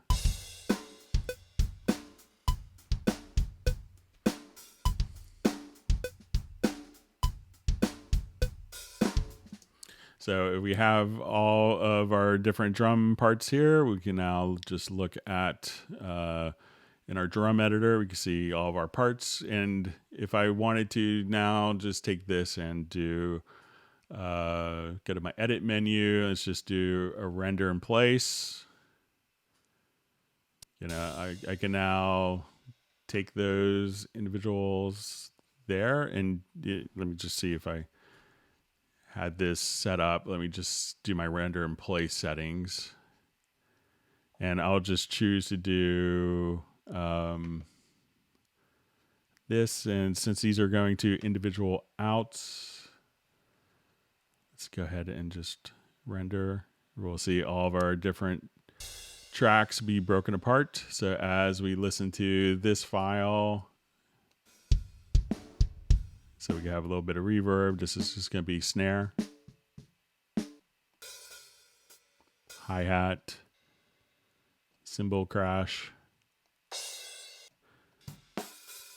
overheads, and let's say our room, and blend it all together. So that's an easy way to kind of get all of your individual tracks out. But if I'm misunderstanding your question, David, just let me know.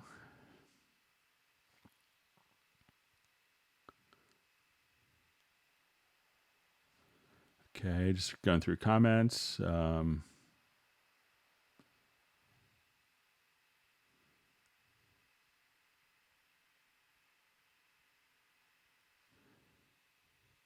Okay, so you see a question. What are the use cases of folder track input-output channels in the arrange window? So, you know, if we have, let's say, we look at this. So what folder tracks allow you to do is to kind of just, you know, consolidate different things. So if I want to take all these drums, I could move them into a folder, and I could collapse the folder. We also have input and output channels. So let's say if I have, in my audio connections, I come to my inputs, and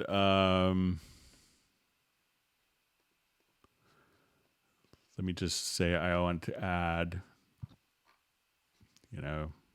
12 inputs, and I have, 24 outs, let's say 24 mono outs. These can kind of often all show up in, your various projects. So if you have stuff that's being routed, so your folder tracks will allow you to kind of just keep all of your different input and output configurations that might be being used within your project, kind of just tucked away, so you don't have to scroll through 60 different, channels or just your input and output configurations. You could just kind of tuck them away. So it's really just kind of for organizing and getting stuff that is present in the project, that may have different tracks routed to it, but you don't necessarily need to see. And that's why the input and output channels and a lot of VST instrument return channels and effects return channels will often kind of get grouped together and put into folders automatically. Just some housekeeping. Okay, so we see Hans checking in from Sweden. Welcome to the Hangout.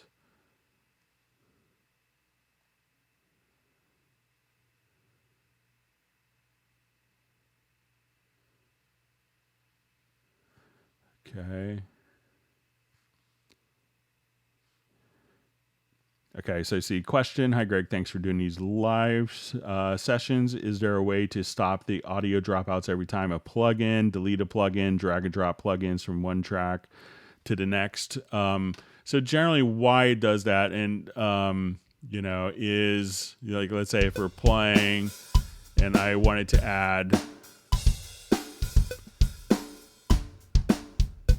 so let's say if I come here and I have a group of all of my drums together.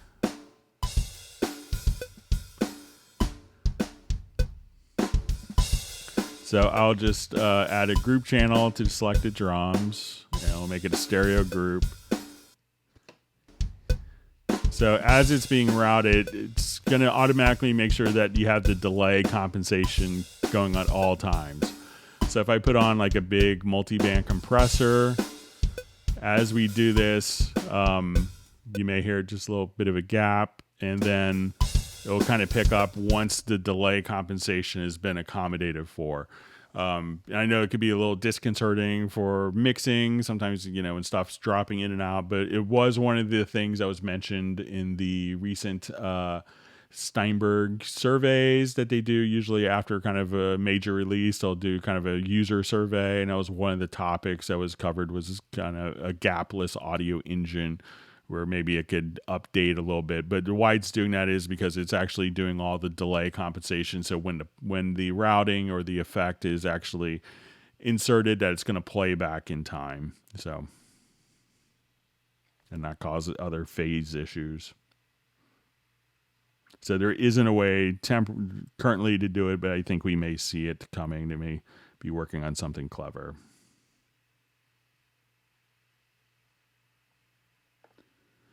Okay, just reading through different comments.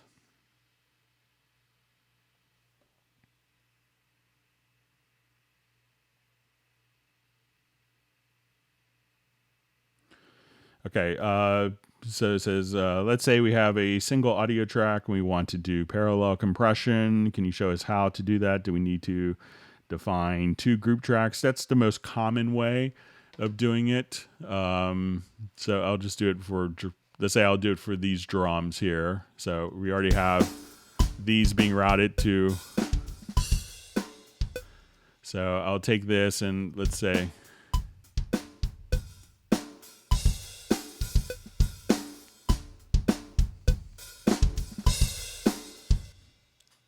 or I'll just go to another project quickly.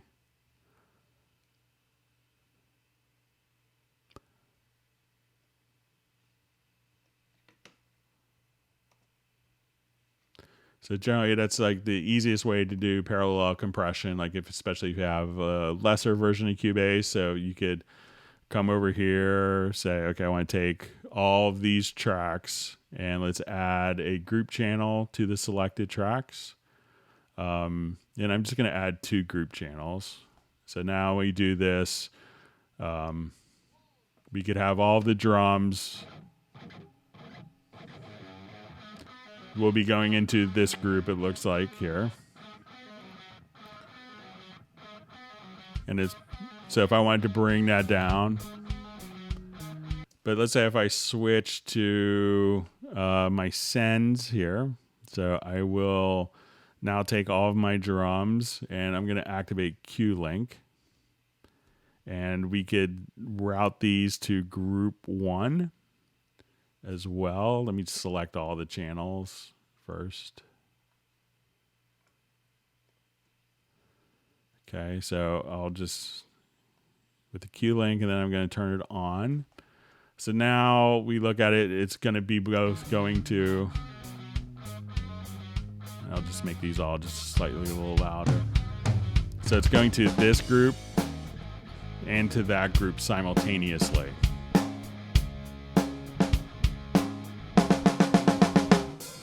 So what I could do is just compress this one. Compress one of them really heavily. So I have my original kind of dynamics here. And then I could just bring in the parallel group. And you can kind of blend those two.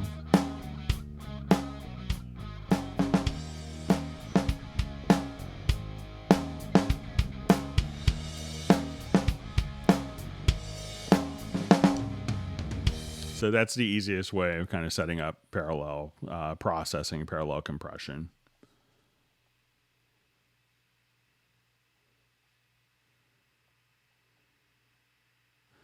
Okay. Let's just see. I think I may be catching the second half of a question.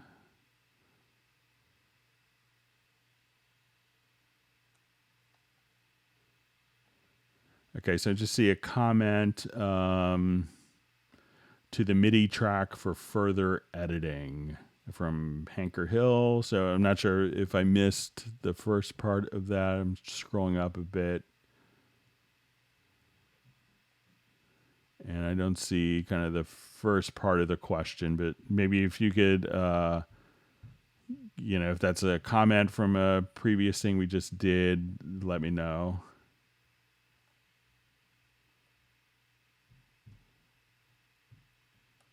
Okay, just seeing if I can navigate to where it was. So sorry if I missed earlier. So it says, Nick from Greece. Hi, Greg. Can you point us out some file naming and organization tips for our projects? Yeah, it's always a great topic. The one thing I do when I start a new project is on the Steinberg hub, I choose to have this function here, prompt for project location selected. And this way, try to have for every project a unique folder, especially if you have audio files. Try to have every project have its own unique folder. So I'll come over here, let's create empty, and now I could just put it into a particular folder. So let's say I just want to go to folder I have, let's say July 10th.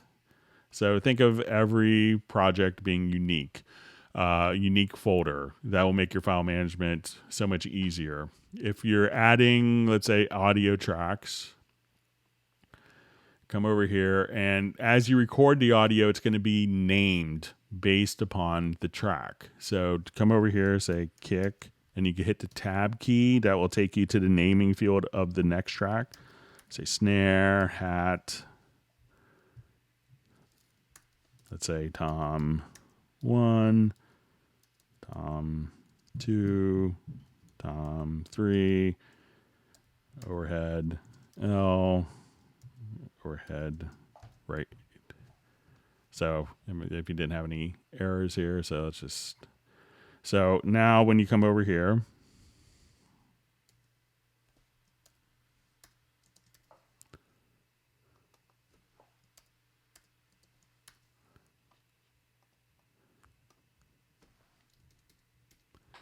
so as you do this, this will be the name of the audio files as record. So let's say I'll just add guitar and bass. So I'll just,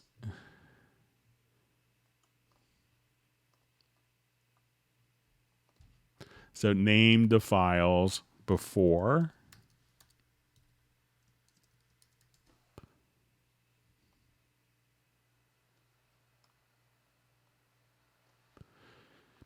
So now if I did a recording,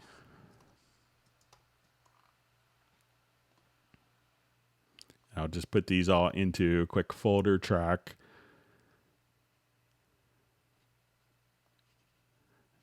So, and I do a quick recording here. All of the files will be carried over with the name from the tracks that were labeled. So I've seen so many producers, like really well-known, highly regarded producers that will have, put an entire album or 3 or 4 albums from different clients into the same folder. And it gets to be a nightmare because, and then they don't name the audio files before they record. And then once they do this, they realize that every time they start a project, they just call their file audio 01. That when they call it audio 01, that all it's doing basically is they could have 16 different audio 01s, and they delete one accidentally. They go to another project, and then the wrong audio file can be accessed. So create a unique folder for each one of your projects, and for each file before you record it, name the track, because that's going to be the name of the audio file that you see. And if you do that, that'll get you 90% there for all of your file management issues that you could have with Cubase.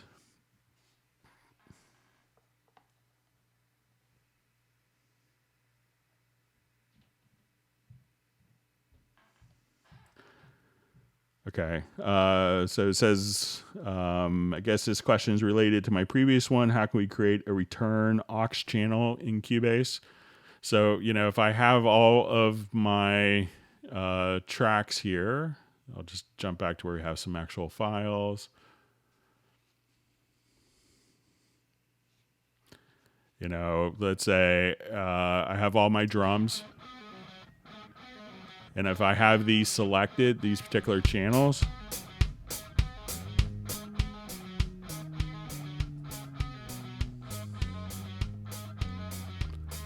I could just come right over here. Let's right click and let's add an effects channel track to the selected.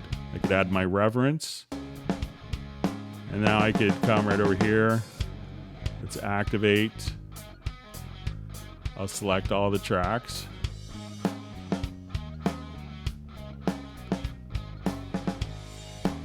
And I will just come right over here and let's activate the reference.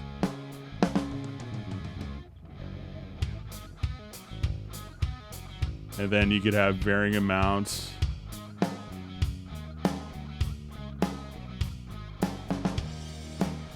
of that reverb being sent out. And this will just end up as your effects channel. And then if I wanted to just EQ my reference, we see my effects return channel right here. And at that point, I could just say, I want to get rid of all the low end on a reverb that's muddying up the reverb and maybe make it sound more pricey, old school trick. Or make it darker reverb. So that's really all you had to do and you could also just add track and add effects channel track, and then you could send directly out to that as well.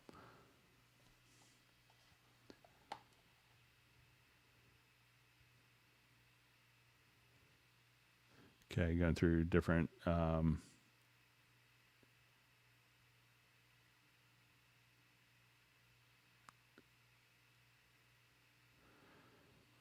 Okay, so it says I watched your video parallel compression in Cubase. It seems I cannot solo group tracks properly. When I solo one group channel, the other bus doesn't get muted. What am I doing wrong? So let's say if I just kind of come here.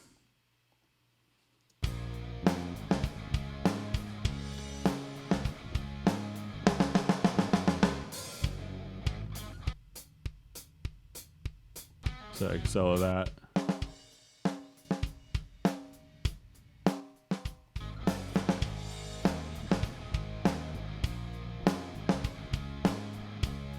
So when I just solo here, the other one is getting muted. So this is our non-processed one. And I solo this one.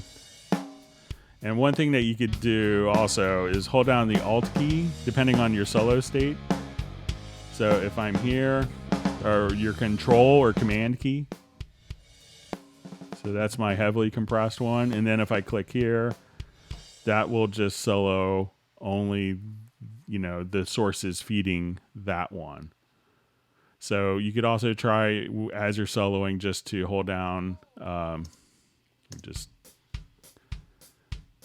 if you come here, that's my compressed parallel. That's that one. So that seems to be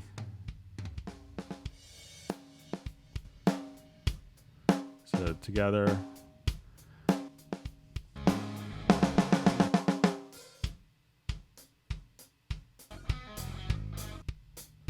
But you could also try holding down like Command or Control and then hitting the solo, and that will put you into kind of a different solo mode as well. So if you have stuff that's already solo, just try Command or Control, and then that will just solo that, and the channels feeding that if it's already in the solo state.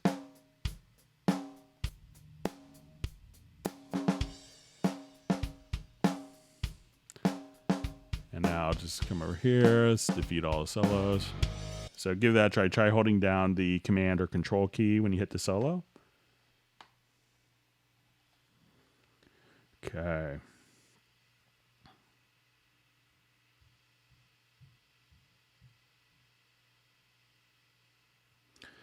Okay. Hey, Greg, I got a color scheme from Mixdown Online. Is there a way to add it to an existing Cubase template? Thanks. I think it's going to basically be, the color schemes. It seems a little odd to me as well, but are kind of tied to the particular project. So to kind of add it, but a lot of people miss if you hit Alt Shift S and let's get to your colors. You could, I see a lot of people spending so much time creating their own color schemes. I think an easy way of doing this is just saying, okay, I want it 32 colors and I want it 4 shades of, number of tints. And now when you come here, you could just have, what 128 colors, I guess. So 1, 2, or 256 colors. So, so I know sometimes people are downloading different color schemes, but it's really easy just to have the program generate your own and have that. So, so I know some people will, go jump through all sorts of hoops and, spend hours trying to incorporate color schemes when, it's really the person that generated the color scheme just went to the color setup, and it's Alt or Option Shift plus S and just kind of come directly over here.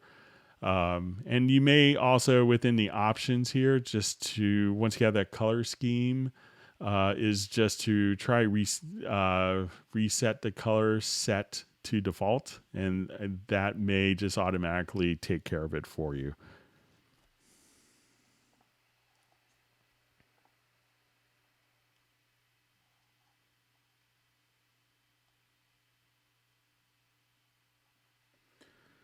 Okay, so let's.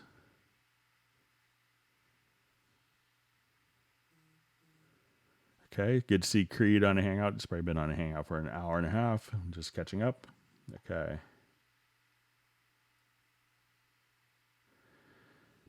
Okay, question from Pinder. What purpose is MIDI port direct music and timestamp used for?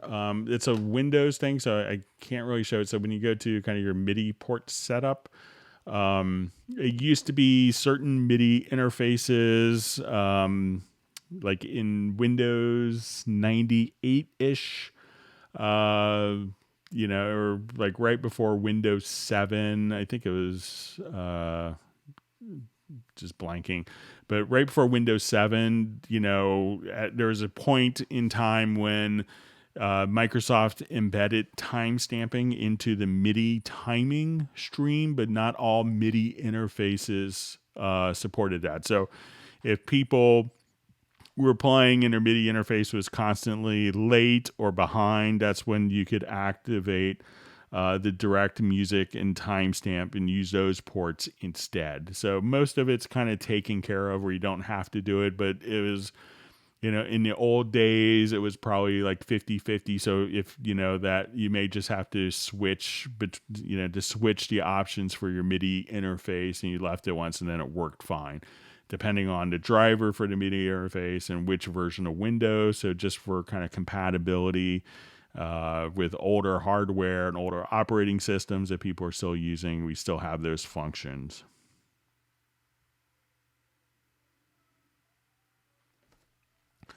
Okay, so it says, hi, Greg, did you answer my question from the other day as to whether Cubase is considering increasing the maximum number of VCA faders above 32? We discussed it, and I will pass it along in a report. So generally on Fridays, I will kind of compile some different things. So it is stuck at 32 VCA faders, but I'll pass it along that customers want more than 32. So okay.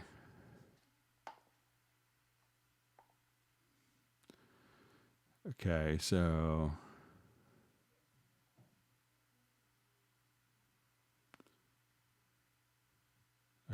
you see, says hello from Barcelona. Recently switched to Cubase Pro 10.5 from Elements. It's great. It's probably a lot of fantastic new features for you.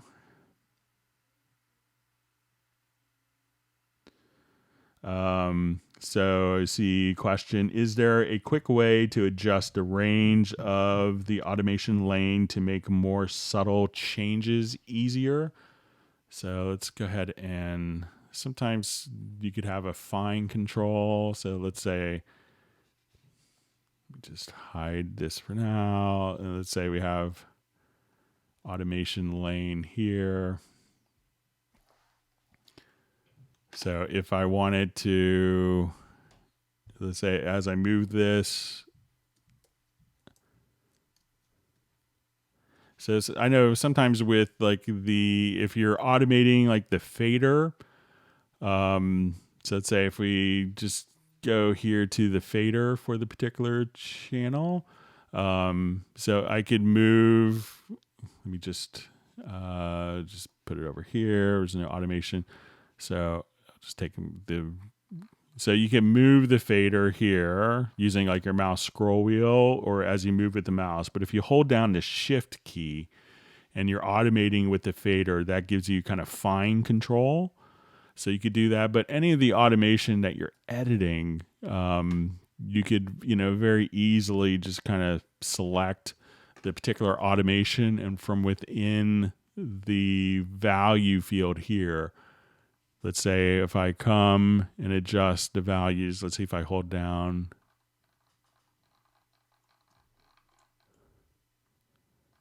Let's see, so here we could just using the mouse scroll wheel increment by 1/100th of a dB.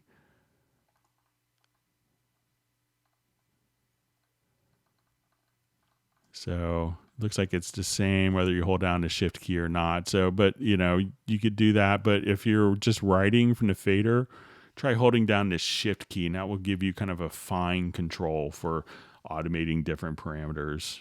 And that I think that even carries over for maybe plugin parameters. Let's just check.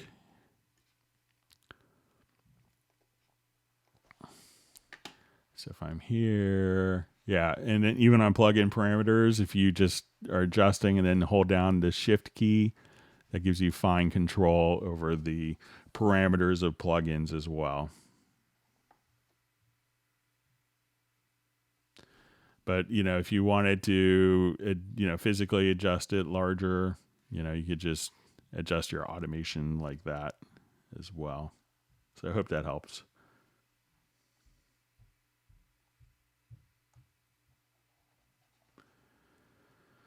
So I see a question with the USB-E licenser. The USB-E licenser must always be connected to the PC. What happens if it breaks? Would I have to buy another one? I could tell you I've used the same on my studio machine. I've had the same USB-E licenser since Cubase SX1, and it's 19, maybe 18 years that I've had the same one. I've also, until the pandemic, I was the guy that was on a plane constantly and doing, 100 plus flights a year, constantly moving gear. And I've used the same e-licenser.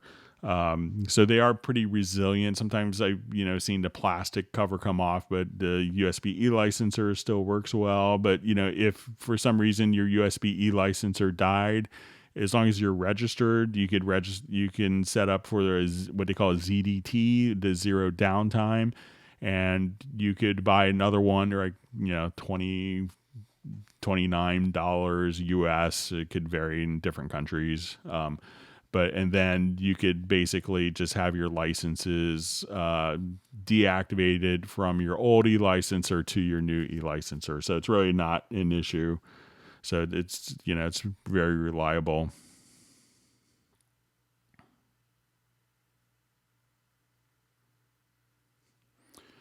Okay. So we have a question. Can you show us an example of applying dual mono bus compression in Cubase, please? All right. So I'll just revert this quickly.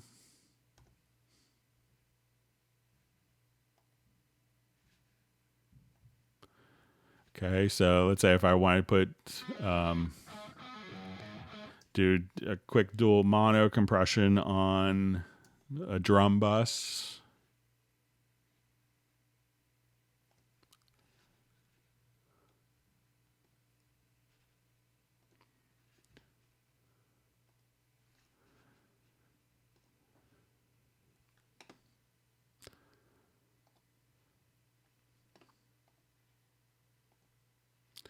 All right, so the trick that you could do is just go to the routing page here, and you wanted to just choose that you're doing mono,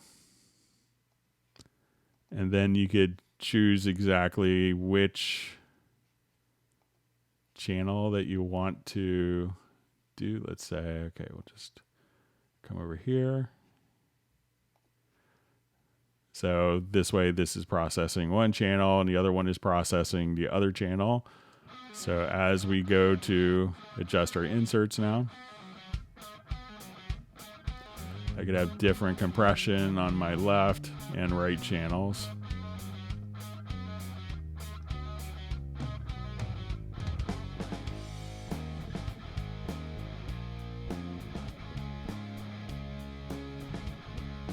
And we can see that kind of reflected here in the meters. So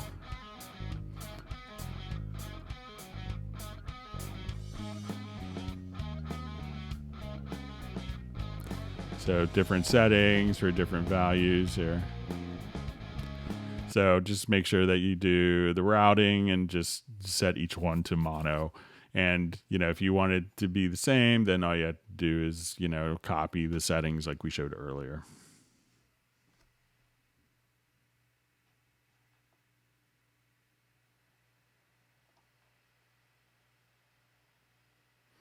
Okay, just a follow-up question with the USB-E licenser. Is there a way to save it to the hard drive? Thank you. Currently, no, it's going to be on the USB-E licenser.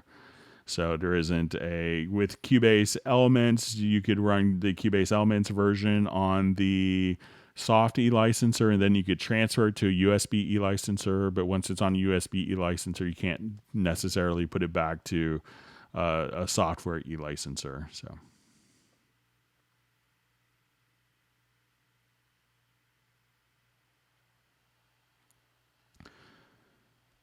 Okay, so I see question, how to turn up the resolution of automation. Example, I have an X touch and the faders stutter up and down. A lot of times if it's stuttering up and down, it could be with motorized control surfaces that you may have to recalibrate the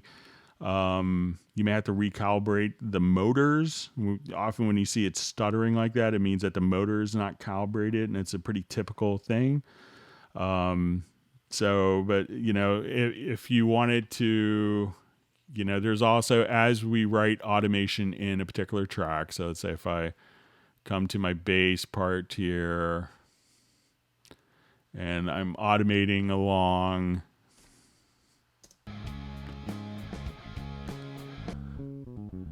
So, and I write my automation in here.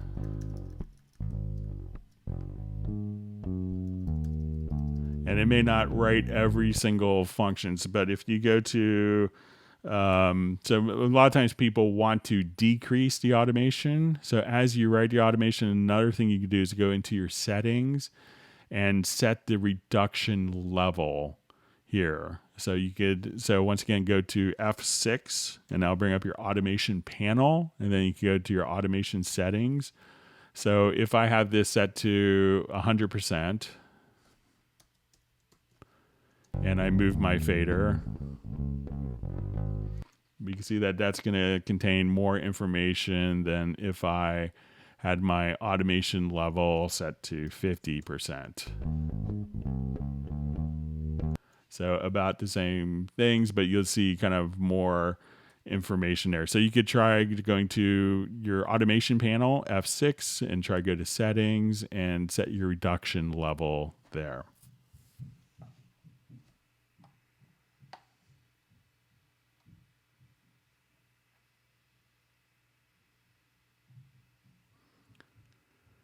Okay. All right. I think I may have to put on a movie for my son. If you could bear with me. Hang on. Be just a minute or two.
All right, so he's all set. Sorry about that. All right, so let's move on.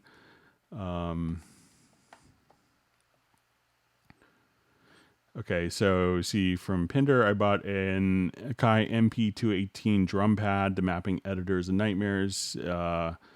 Is Cubase Quick Controls a solution to map every drum sound? So if you're using it for like a drum pad, like something in Groove Agent, and you wanted to map it quite easily inside a Groove Agent, which is probably what you're going to use a drum pad for, all you'd have to do is within Groove Agent, click on this little drum icon here. And then once you have that, you could just, whatever pad it is, you can say, I want this pad to play the kick, and just right click and just say edit learn trigger note. Once you do that, you'd hit the pad that would transmit the MIDI note, and then that pad, that MIDI note assignment from the pad is assigned to the key. So make sure that this is turned on and enabled, so you see that. And then if you have like electronic drum kits, like maybe a Roland or a Yamaha kit, you could use those for different mapping schemes. But again, just make sure that below the left edge of the bottom right corner pad, that is turned on, then you could easily assign the different drum pads to it.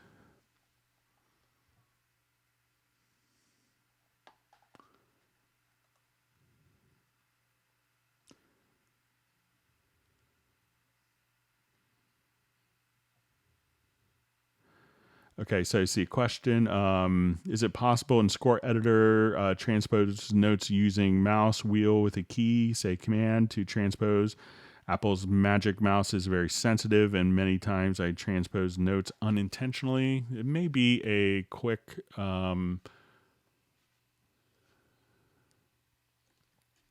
preference for this as well. Yeah, I agree that the Magic Mouse from Apple is a little too sensitive. I gave up on mine a while ago. So let's say if I'm here and I accidentally scroll, let's see if there, I think it might be, well, I'll look in two different areas, but let's go to our scores.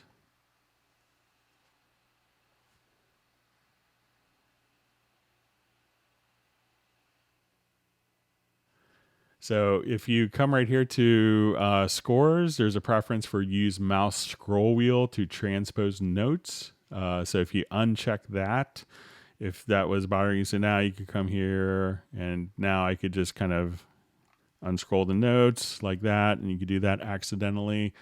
But go to your Cubase preferences under scores to editing and uncheck use mouse scroll wheel to transpose notes.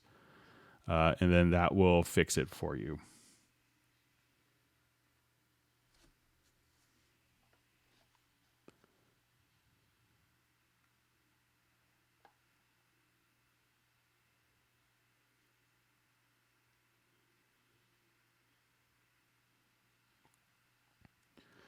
Okay, so question, is it possible to apply both sweet spot morphing channel strip and RevX to the monitor signals at the same time?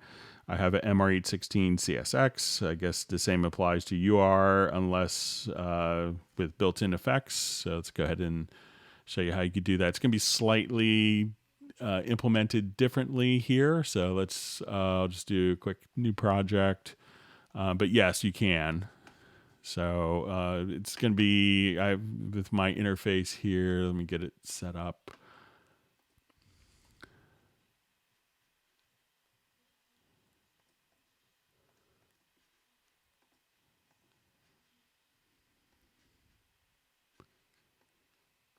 And I'll just set my actual inputs here to my UR24C.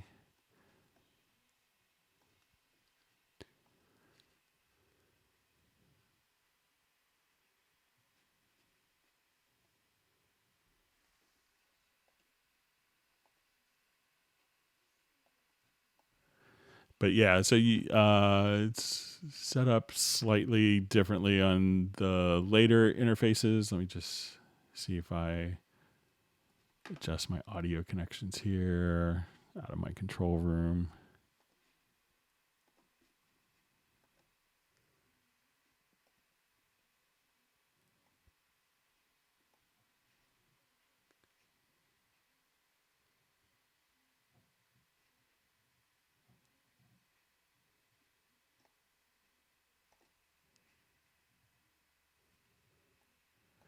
So yeah, all you have to do is just simply turn on. I don't have the exact version for the MR816, but you can, from within the input channels on the mixer, you would just see kind of the hardware rack, and it's slightly different on this particular UR interface. But you could, you can choose to monitor the sweet spot morphing channel strip, or to print through it and monitor just the MR816 CSX. I think it's still a wonderful interface, even though it's a bit old. Okay.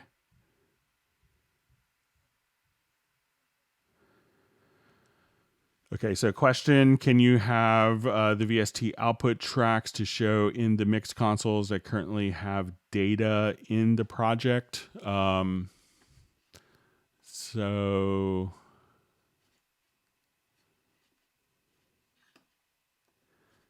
I'm not sure if it applies to the outputs, but let me just give it a shot here quickly.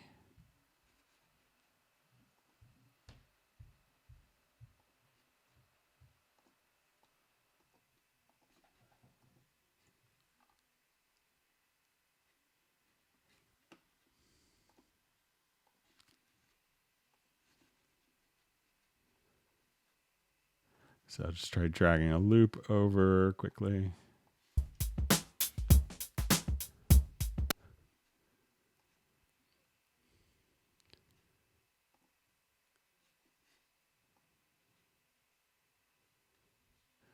Okay, so just get my connections here.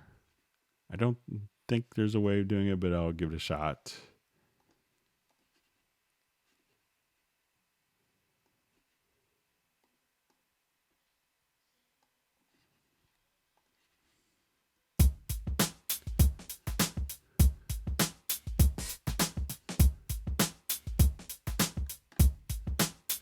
All right, so let me just get to my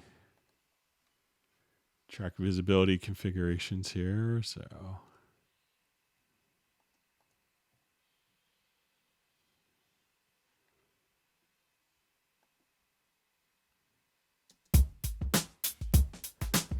yeah, so there isn't a way to bus it to if the tracks itself don't have data, we can determine that it's empty or it's not passing audio. But let me just try one more thing here.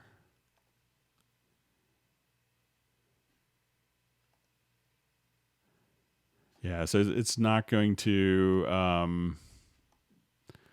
So you could hide the MIDI or audio tracks that don't have data, but not the inputs and outputs that don't have data. So, all right, let's move on.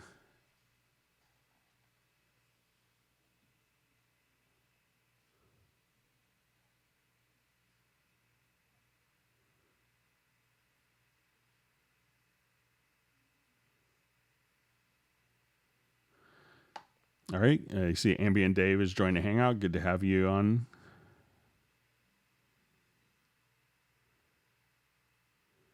To see interesting comment. I hate latency. Yeah.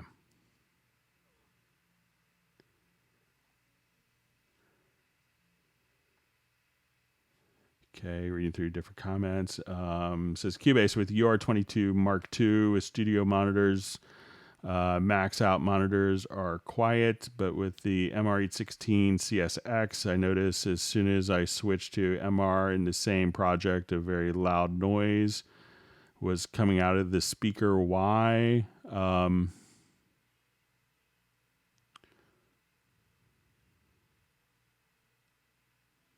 So, one of the things that a lot of people miss with the MR816 interfaces, if you have the UR22 all the way up, that's at 0 dB. One thing to be cognizant and be aware of when you have the MR816 CSX, if you go all the way up, like if you hit the encoder to take the analog volume all the way up, that's actually a plus 6 dB. So you may want to make sure that you have that set to 0 dB and see if that kind of takes gets rid of the noise. So sometimes people complain it's a little hissy, and it's just because it's adding 6 dB of gain on the output stage. So you could dial that back to get it to 0 dB where the maximum value of the UR22 is.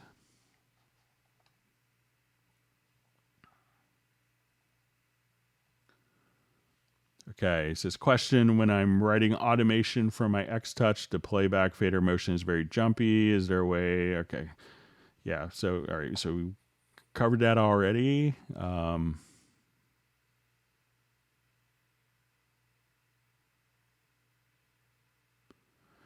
Okay, so it says I have 100 audio clips on a track, and each starts with a marker description about the clip.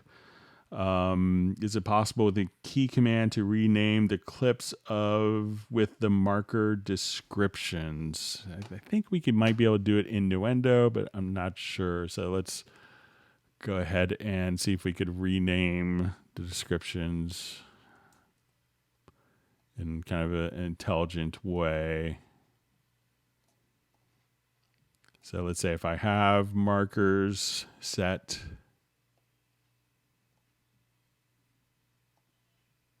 let me just add a marker track.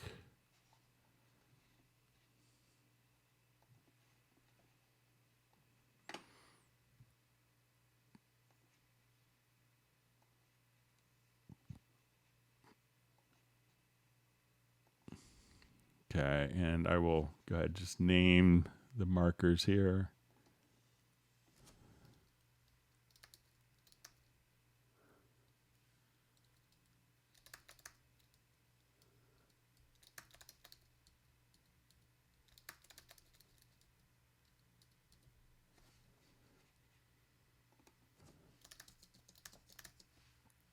Okay, so we have marker descriptions. And I'm just going to reread this, make sure. It says, is it possible with the key command to rename the clips with the marker descriptions? I think what you could do, let's just see.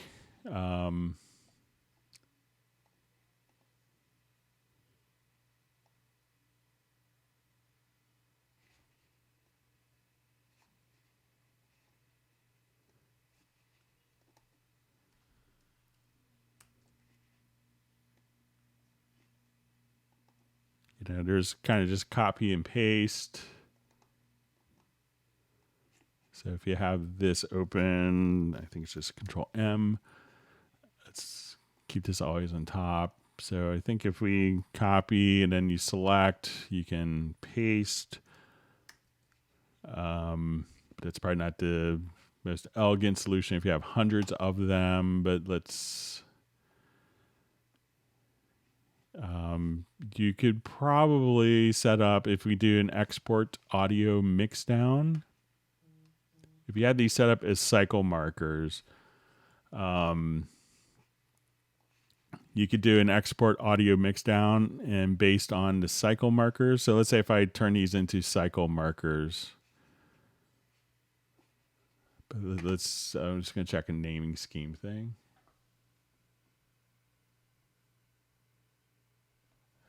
Okay, so if you have it based on cycle markers here, so I'll get rid of these markers.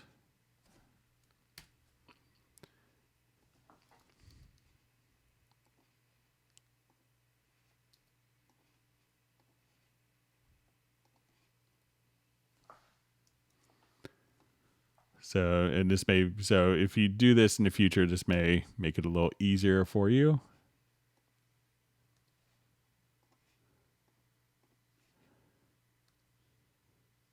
Okay, so let's say the cycle markers are 1, 2, 3, 4, 5, very inventively named.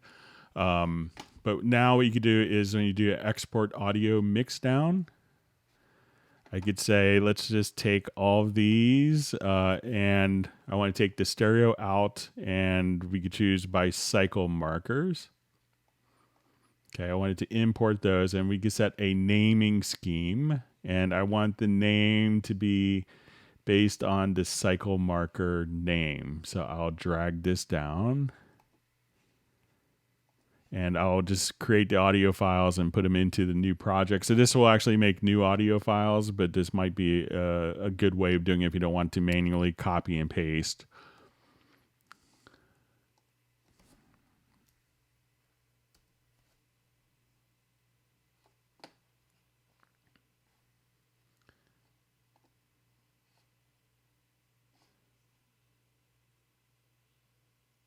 And I'm just going to check my naming scheme again.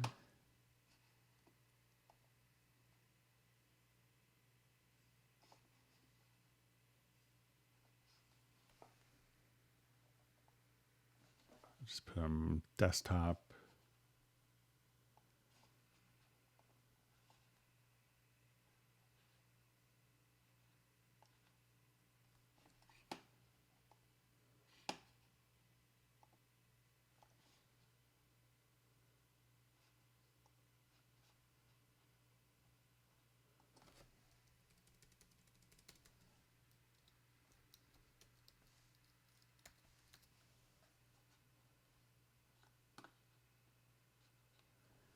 Okay, let me just...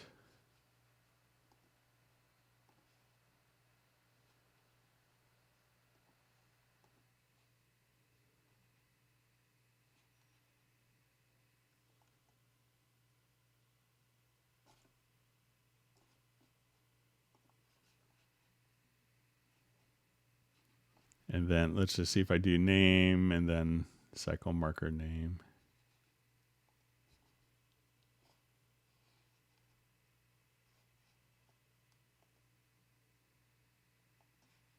I'm just...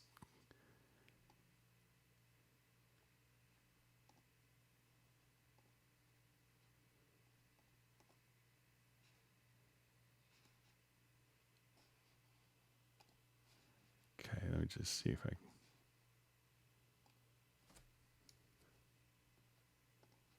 So if we do a multi...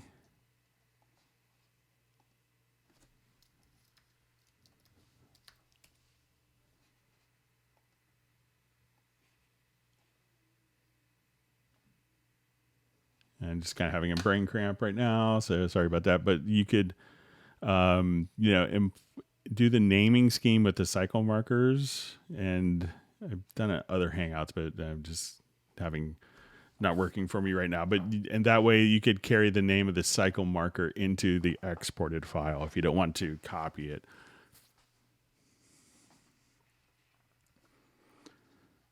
All right, so let's go ahead and move on. And if you've learned a new tip or trick, feel free to give a thumbs up and subscribe to the channel.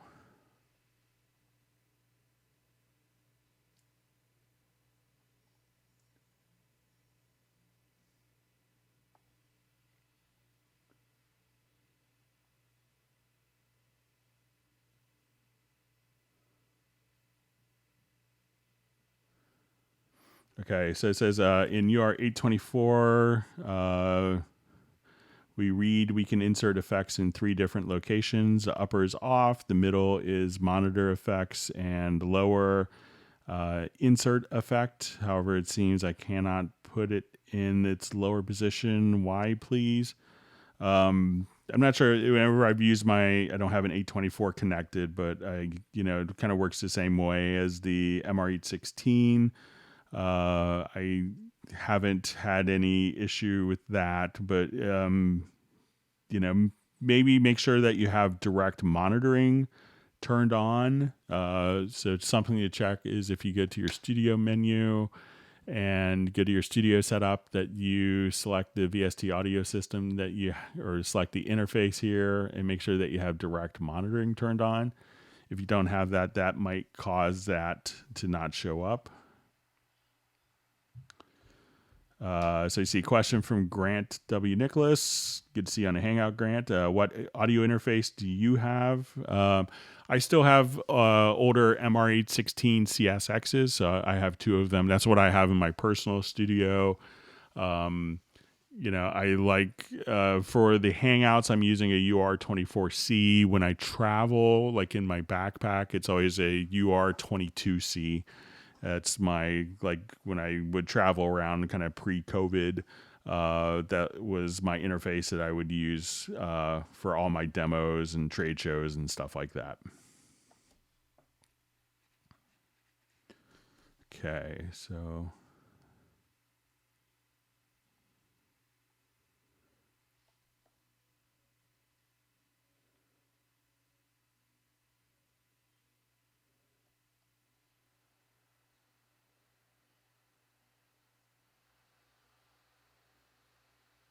okay, just reading through different comments and questions.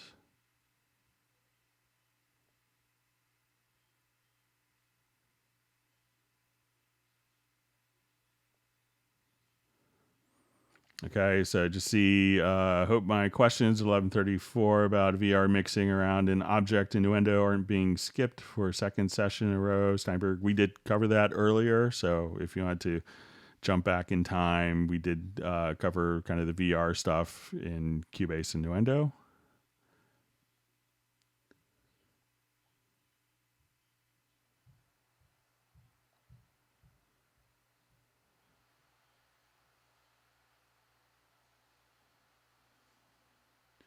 Okay, so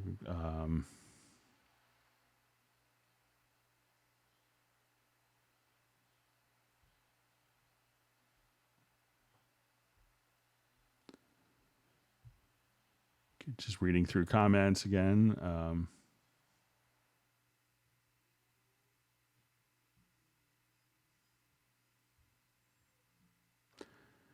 Okay, so it says, question, when I add plugins using direct offline and then add an extension like Melodyne, all plugins go away, but I still hear their effects.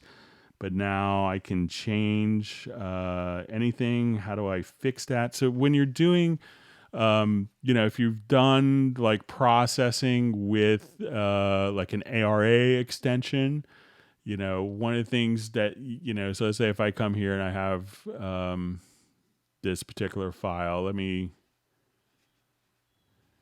and I've done different editing on this. So let's say if I'm doing, different, all right, so let's just say I'm here and just kind of zooming in, and I've done some quick erasing here to change the file. What you probably, I think what you need to do when you're working with ARA stuff is just to come over here and choose to, bounce selection. So once you have that, just choose to bounce selection, and you could replace the events, and then you could go kind of right back. So, when you're doing that, you're kind of, so try doing the bounce selection from once you've done your Melodyne. And I think you'll be able to kind of jump back right to where you were as you expect.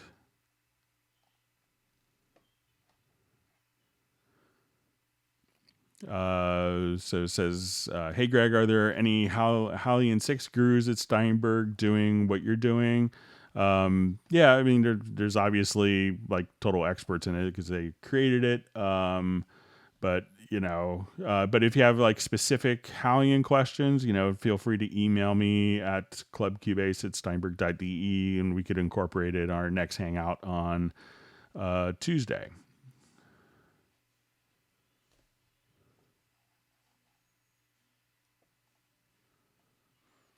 Okay, so it says, still have no presets in Dark Planet, Triborg, and Hypnotic Dance. Tried rescanning, like you said, in Media Bay, didn't work. Any ideas? Make sure that, a lot of times now, depending on where you installed it from, you may just notice that they're going to show up as extensions. It's the same exact functionality, but if you go to your Hallian Sonic SE and you click over here, you may notice that like your Hypnotic Dance would just show up as part of Hallian Sonic SE. You go to the next track, and let's say you wanted it to be, Triborg, you would just kind of, again, come here. So try see if you just run it directly inside of Hallian Sonic SE, and then when you go to the editors, they're going to be exactly the same. So say if I wanted to find a Dark Planet, I'll just kind of come over here.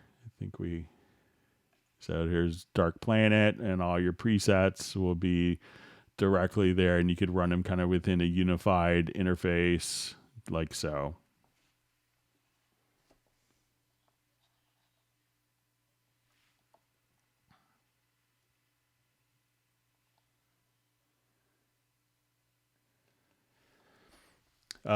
So we see any suggestions on removing or minimizing pick click when recording acoustic guitar with microphones.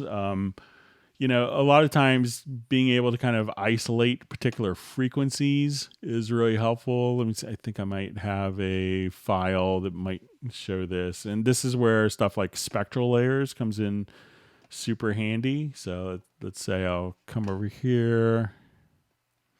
Because spectral layers, you know, allows you to do spectral editing where you can edit out particular frequencies without editing out everything. So that can make a big difference for like guitar squeaks and pick noises. So I think I have just a quick file we could show here.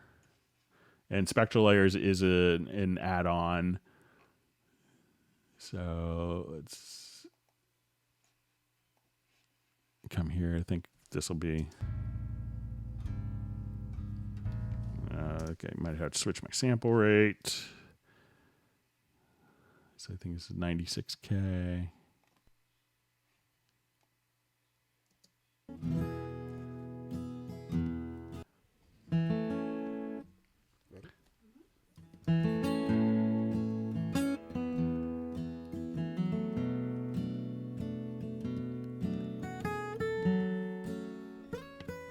So we have a couple of little clicks there, so we listen to it. So now if I wanted to just select that, we could go and again directly into spectral layers or spectral layer elements and go to your audio to extensions. And then kind of what you see with spectral layers is makes it interesting is, you know, we see kind of, it's a different kind of perspective. You know, we see like your waveform kind of at the top here, and we could kind of see, like, think of it as like looking at the top of the audio file. So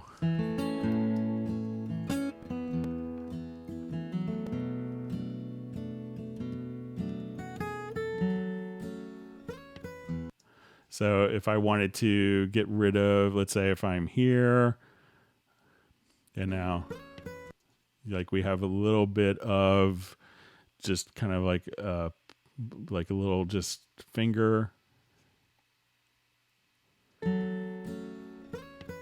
like right there. So what you could do is just kind of grab the eraser tool and just say, okay, I wanted to just erase just a little bit of those particular frequencies.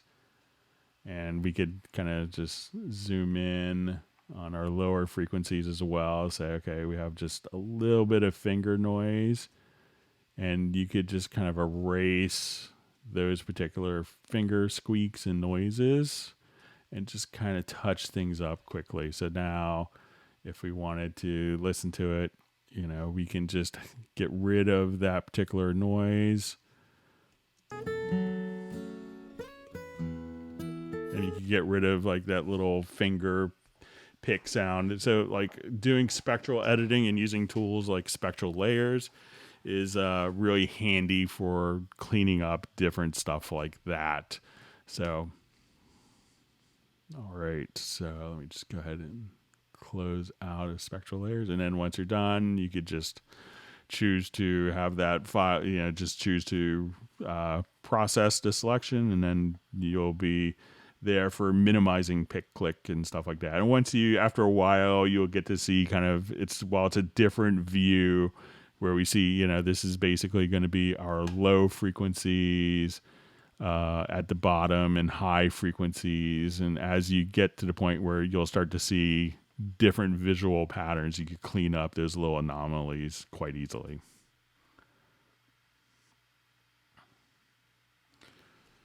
Okay, so see, how can you hide the visibility of the input bus in the lower zone? So let me just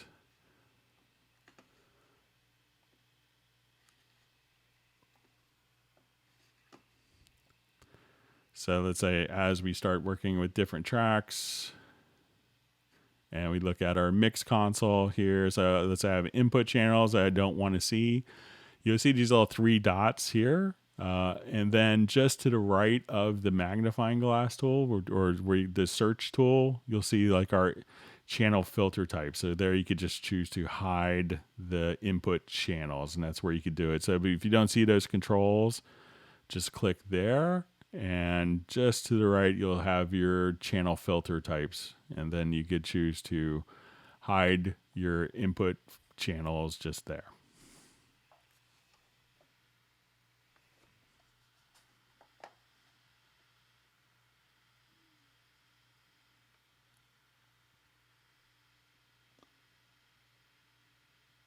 Okay, reading through different comments.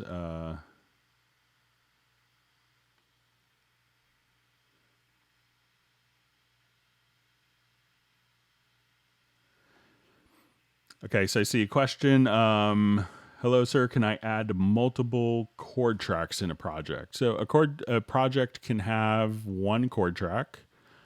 So we'll come over here. Let's add a chord track. But if I needed different chord tracks, let's say I come here. But chord tracks can work with track versions. So I could add a new version here and say, okay, I want a different chord track.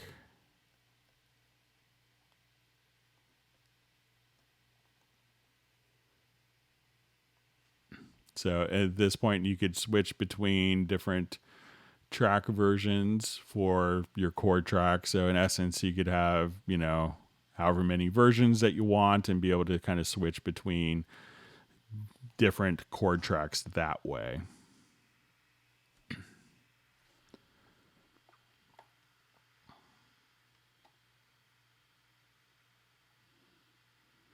Okay, so seeing other people helping out others, it's always so generous of people to help others. All right. So question, can I unlink the effects? And my timeline just jumped way ahead. Sorry, my chat. Let me just scroll back.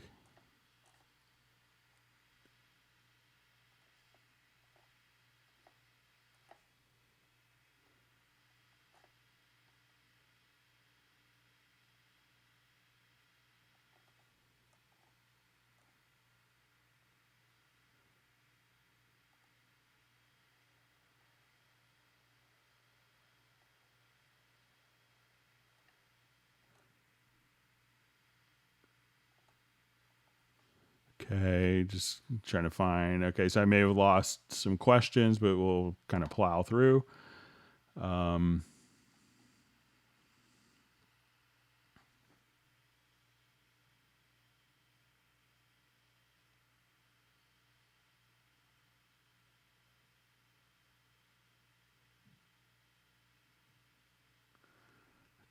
so just kind of.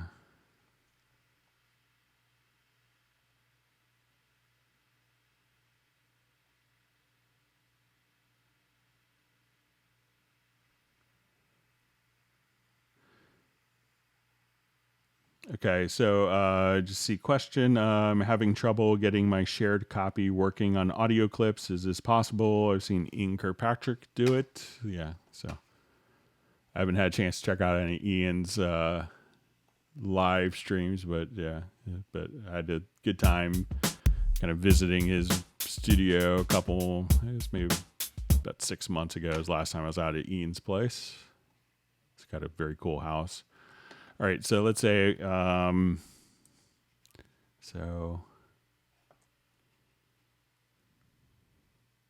just come here. So I'm going to hit Command K, and I'm just going to make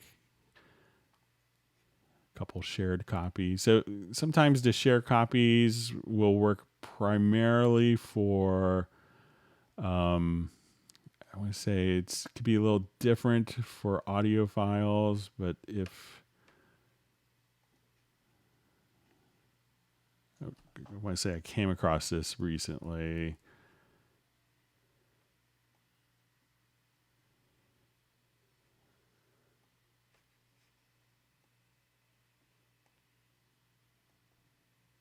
So it's a bit different than MIDI. I'm trying to remember, like, if I, like, what aspects were shared of the audio. So I think if I cut, maybe if I cut the audio, if that is carried over, but there's certain edits that were carried over and others weren't. But it behaves a little differently than typical, like how the MIDI will behave for a shared copy. But let's say if maybe it's more like processing. So let's say if I come here and I wanted to,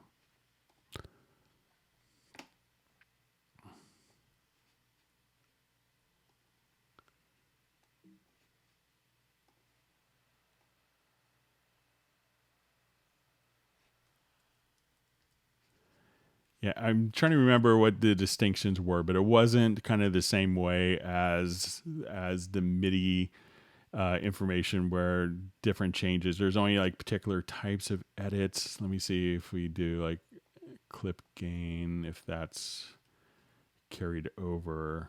But I could do some more research on it and address it in the next Hangout.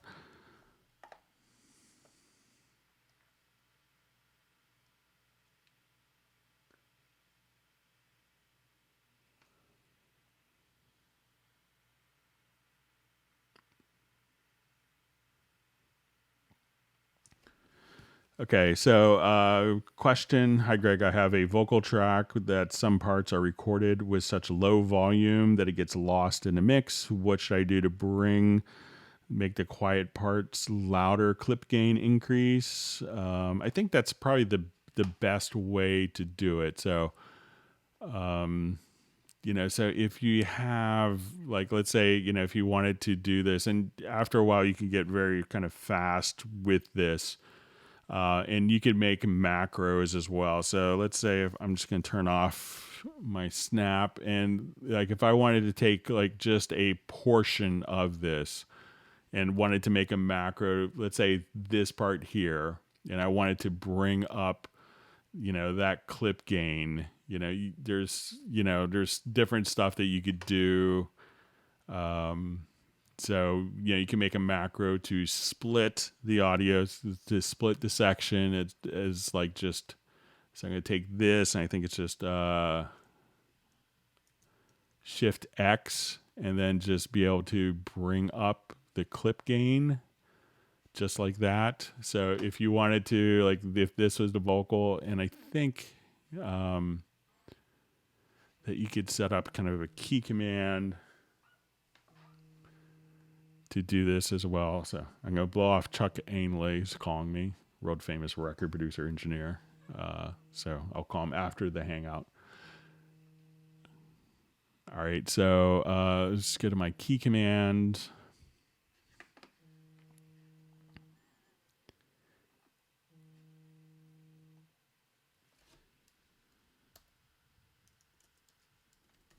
And let me just, I think there's kind of a key shortcut for this.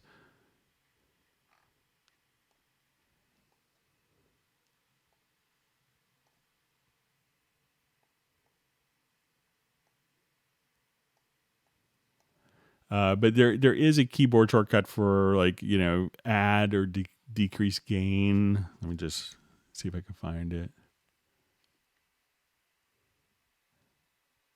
But, I would just kind of come here and just do Shift X and then just kind of bring those parts up as you see fit. So just come here, select with the range tool, Shift X, up, come right here, Shift X, and just kind of do your clip gains this way.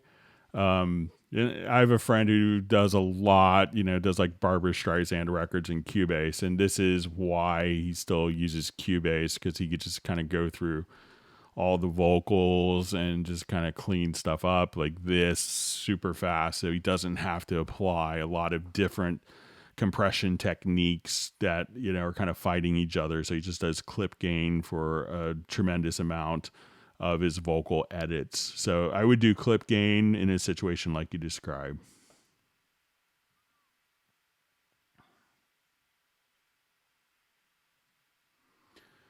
Okay. Hi, Greg. When recording MIDI, the first note is often early, meaning I have to manually move the note. MIDI timestamp is checked in my preferences. Any advice? You know, a lot of times people, as they record a MIDI part, it's pretty typical for maybe people to be slightly ahead of the beat. So I'm not sure if it's something like that that's going on. So let's say...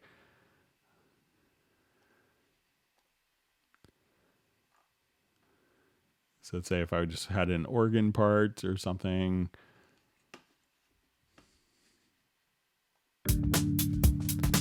All right.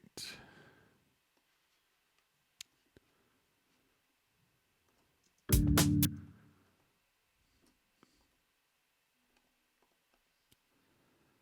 just remove the chord track here quickly. All right. So let's say, you know, if we're sequencing along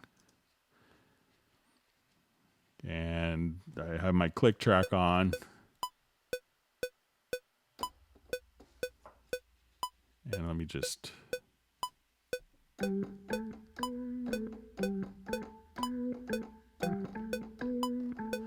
You know, that sometimes people will come over here and realize that, you know, as they look at their MIDI, that it's going to be, you know, if it's by time you go through that, you may be slightly, like in this note, slightly ahead of the beat. So, you know, you could do that. Some people will just choose to use AQ to automatically quantize notes, and then you could select different regions to undo quantize. But a lot of times when I see that, it's not necessarily a MIDI timing thing, and maybe it is in your situation. But often, you know, it's being played just slightly ahead of the beat. So make sure that you're not doing that. And you could always just try to quantize the first note if it's not hitting the downbeat as you anticipate.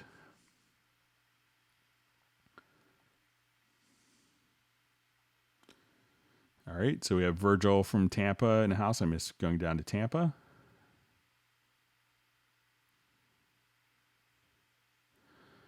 Okay, how can you isolate a kick drum from a room mic track? It's often just kind of EQ is a good way. You could also do, like we saw some of the spectral layers stuff. Let me see if I may have a project that has some drums in it still. Let me see.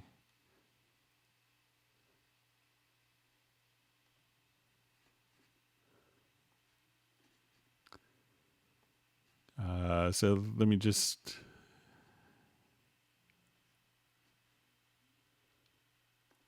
I'll just jump to this project. And here we'll have overheads.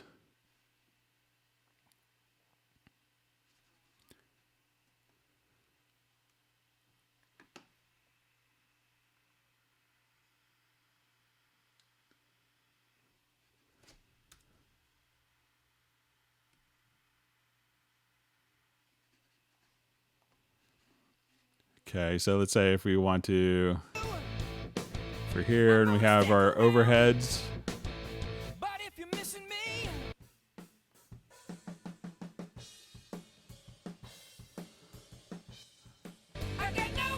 Okay, so let me just make sure I'm rereading questions. So isolate the kick drum from a room mic track. So I think this might be... Okay, so let's say this is...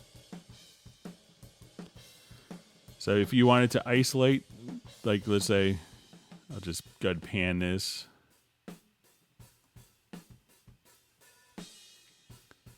You know, so if you kind of look at the EQ, so if you wanted to get rid of the... You know, the kick drums are going to have different frequencies to do that. So if you wanted to just do like, you know, a high pass or a low cut filter, and you could choose to have that done at, you know, up to 48 dB.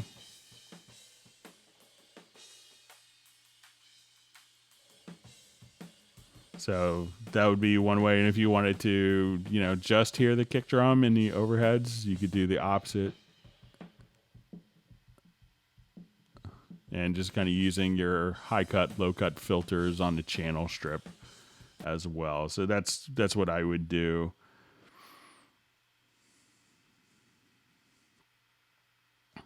Okay, so just saying a comment. Thank you for running these Hangout webinars. I've learned a lot from this, and I've been using Cubase since 2010, albeit an older version, as I still not upgraded yet. Still using Cubase 4. Don't judge. Well, just feel free to jump up and, probably now if you wanted to jump up and see be able to access all the new features with the current promotion, it's a great time to save a bunch of money. So consider that, but whatever version you want to run, that's fine. And just as long as you're running Cubase, we're happy for you.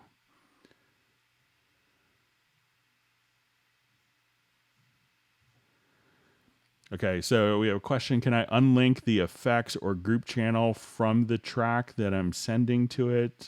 Say I'm using a reverb or delay and I just want to hear just the effects.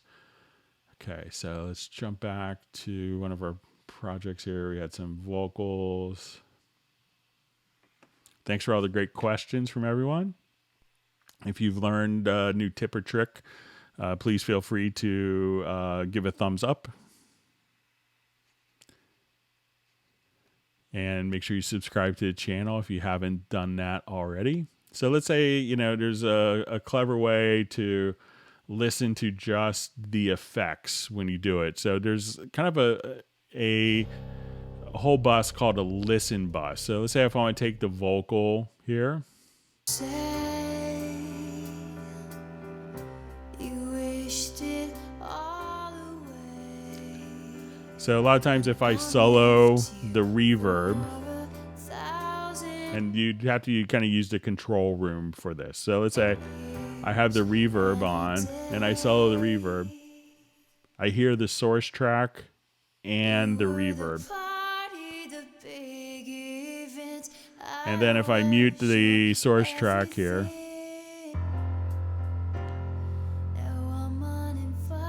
so what I want to do is just hear the reverb by itself. So I'll go to the effects channel. Instead of hitting S, I just hit the L button.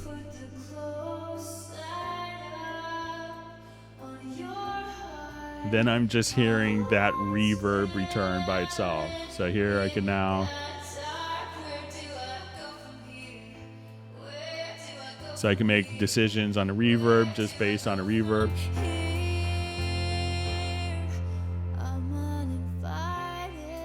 So instead of hitting the solo button for the channel, which will solo the source and the reverb,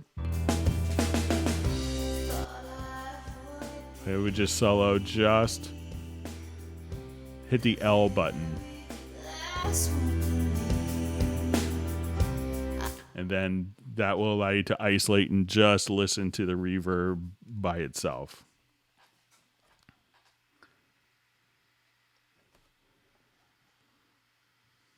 Okay, let's move on.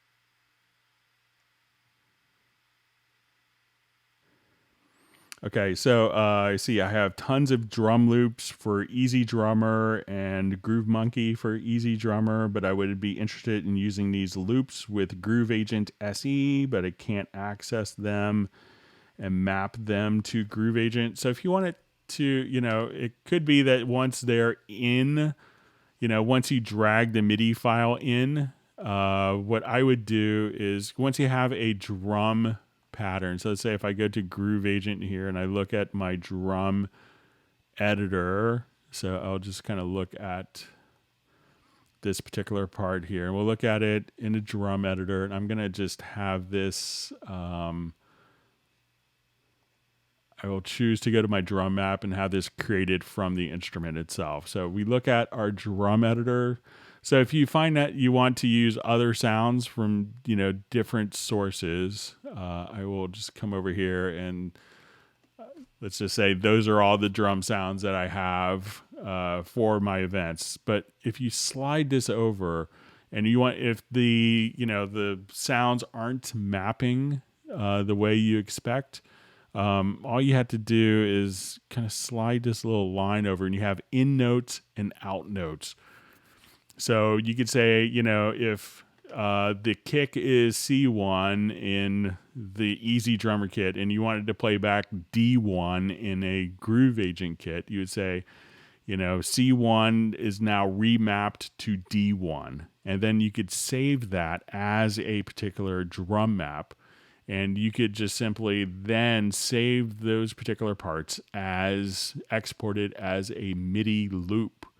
So once you have that particular area set up, just choose to do a file export as a MIDI loop. If that's being routed to a VST instrument, I have these going to MIDI tracks. But as soon as I come here, so let's say I just drop Retrolog in as a VST instrument and I move this part here. Select that if it's on an instrument track and just export as a MIDI loop, and then you could access it and all the mappings will automatically be carried over for you. So you could take mappings from any different device and be able to include it, and be able to play back through Groove Agent. You just set it up once and then you'll be all set. Okay. Okay, so let's see. When do you guys run deals on Dorco? So I think that there was kind of a promotion that was going on earlier, but look for promotions that kind of go on every month. So there was a Nuendo promotion. I think that's still kind of going on now. There's a Cubase promotion. So there's different promotions that are constantly going on. So we always want to make sure that, all our customers are happy. And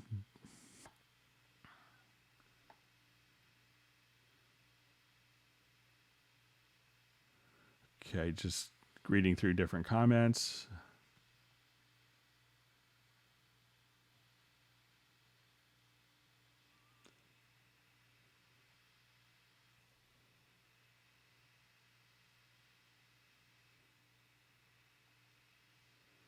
Okay, again, just reading through. So it says, I would love to have the tooltip pop-ups pop up at the top of the mouse pointer instead of at the bottom with the mouse pointer getting in the way. So let's see if I have the preference activated. I think it's under general.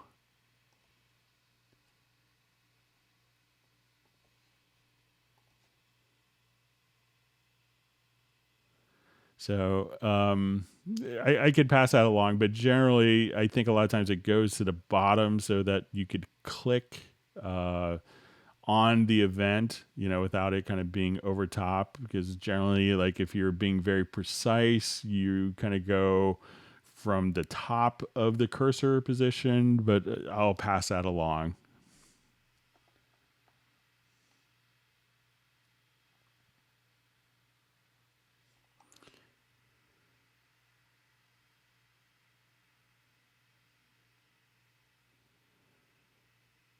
Okay. All right. So we have a question. In Groove Agent 5, is that possible to use? All right. Sorry, just.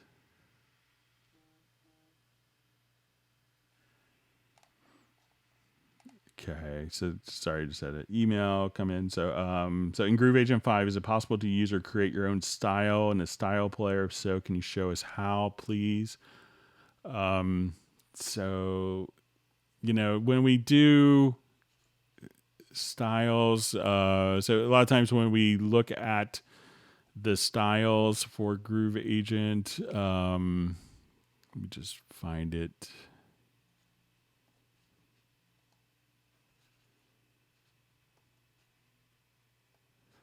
You may have different styles that will go along in here. So you could go to, so if we go to the pattern, and let's go to the different. So if we have our pattern,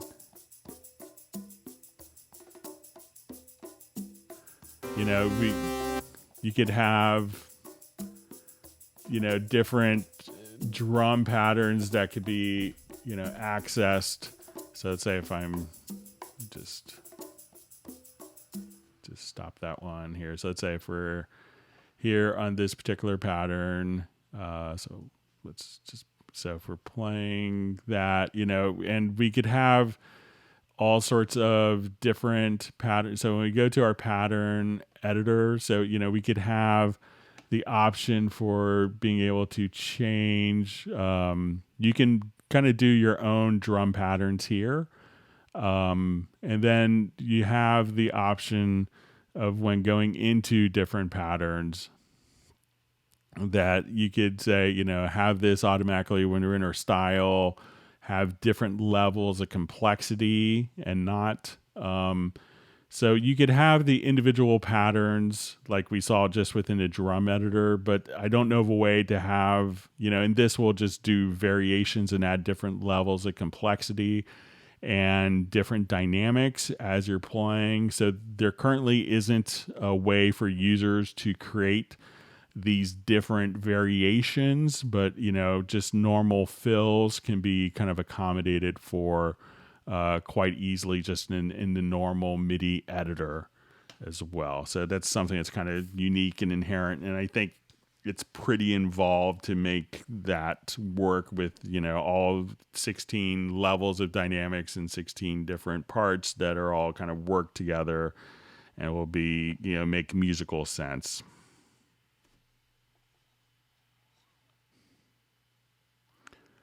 Okay.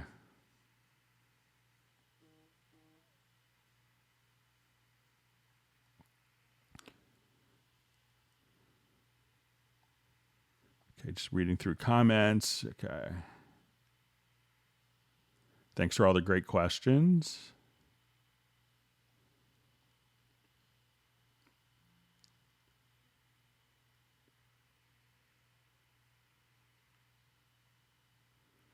Okay, so I just see a question about, the parallel compression on a single track versus a multiple track. So it's really, the same exact principle. So I'll just, let me take this and we'll just take a look at this. So let me just bounce the selection here.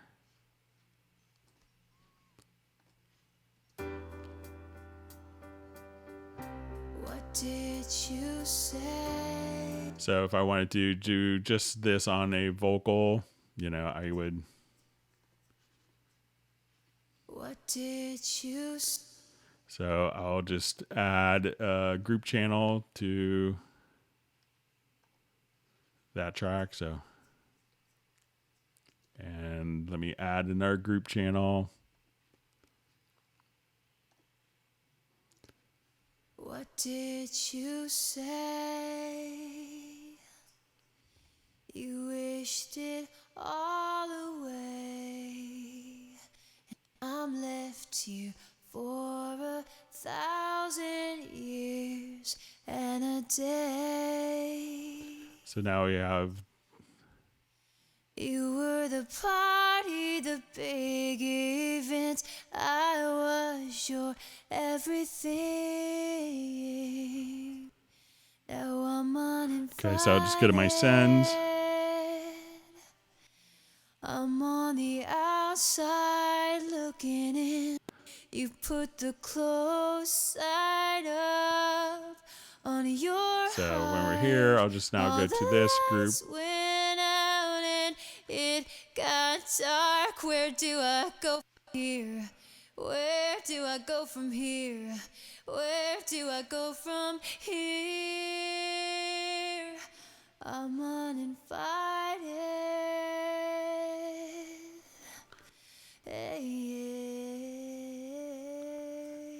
So as soon as we go to our mix console now, we'll just. Thought I would be the very last one to leave. I plan on loving you forever. Didn't you see? So whether you do one track or multiple tracks, it's really kind of the same principle. So, okay, let's move on.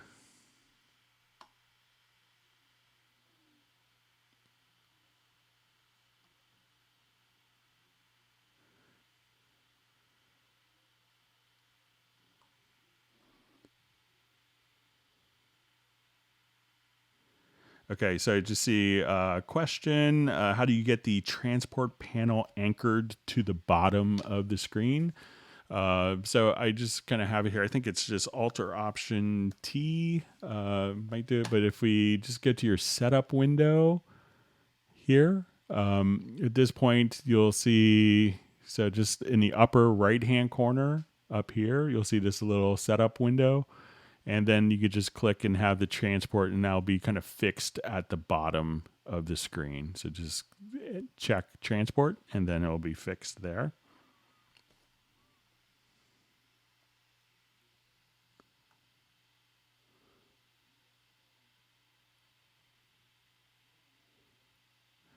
Okay, so a question, how to get MIDI data from Beat or Step Designer onto a MIDI track for further editing.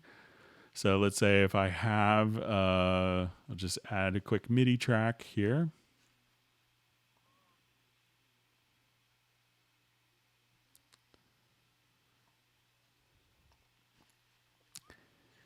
And let's say I have a Beat Designer.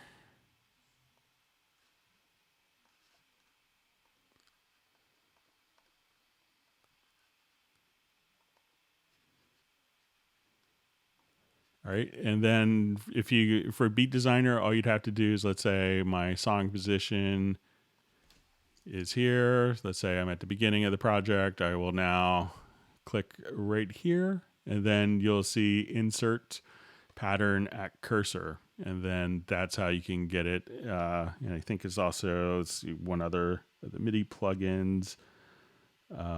Step Designer. So let's take a look at that. It might kind of function the same way. So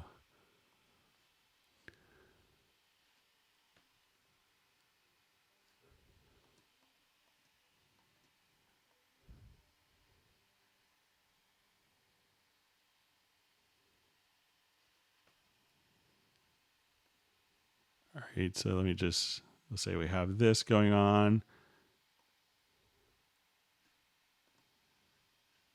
Okay, so let's say if we copy, and let's see if we can just paste right into part here. So I think with Step Designer, what you would do is so if I have a MIDI note here, let's say that's triggering my Step Designer.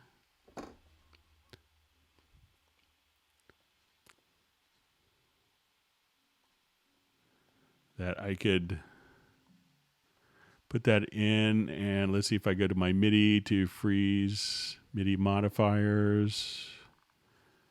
That may take it. So I think, if you do that, if you have the sequence in that you could do a freeze MIDI modifiers, but with the Beat Designer, just set it up so that you could just a little drop down triangle here, and then you could insert at the cursor, the left locator. So different options there.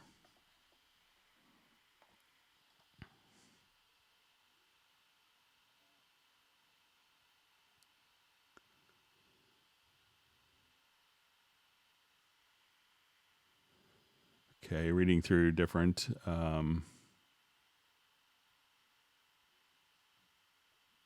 comments. So thanks for all the great discussion.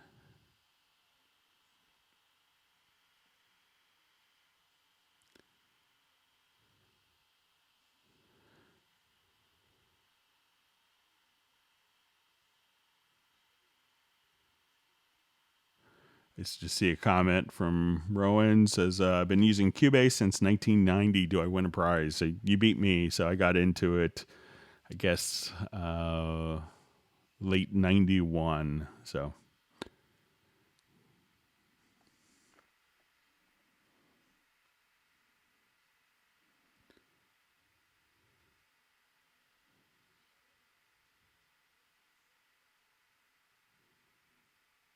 Okay, so you see Gareth helping out people.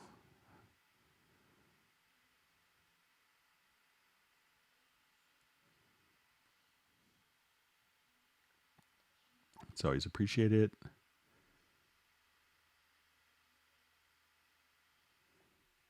Okay, so seeing more discussion of the transport and having it anchored.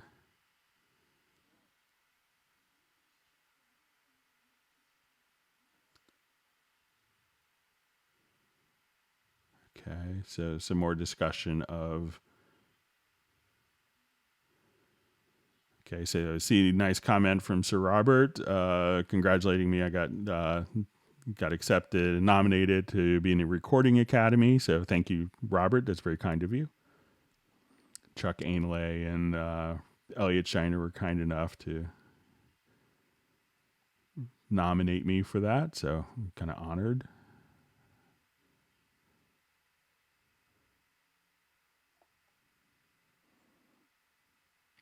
Okay.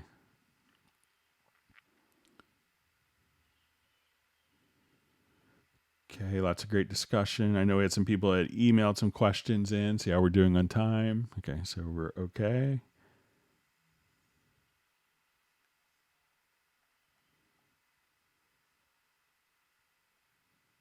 So I see lots of discussion on soloing effects and some people suggesting using VCA faders.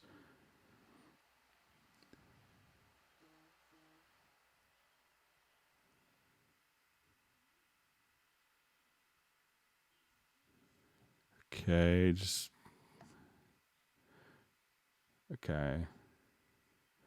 Okay, so seeing comment from Ralph from Cologne, Germany. Hi, Greg, my hero of the day and on every day. Are there any plans for hardware mixers like the PreSonus products?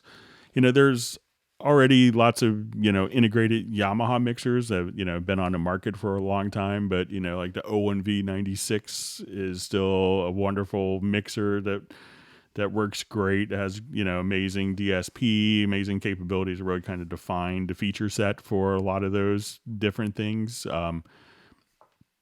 So check out some of the Yamaha consoles. DM1000, DM2000. They're still great consoles, but with the O196, I think they also have USB audio interfaces, so you could do multiple tracks of audio straight out of out of your Yamaha console. And Yamaha's been doing digital consoles for 32 years. So, but there's always new stuff that Yamaha kind of does very well in that product category. So.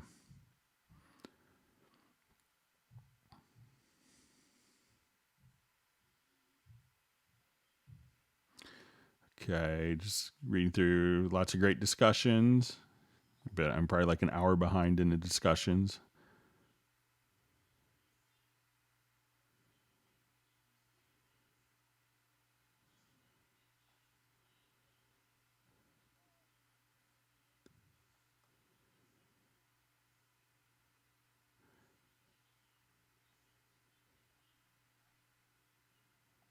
Okay, so see, question, how do I make the quantize audio window sit in the main toolbar and or hotkey to access it? Like the audio is, a lot of the audio functionality for quantizing is, will be kind of the same as, for, doing MIDI stuff. So, once you kind of, let's say if we come here to just, hit points, if we come over here, let's just have the hit points adjust accordingly, so you could adjust the threshold. Let me just select the right part. That would be helpful.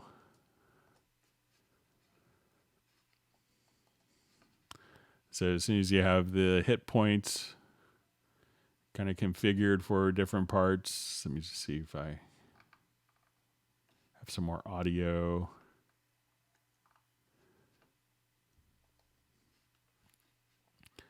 Once we just kind of come here, say you go to hit points.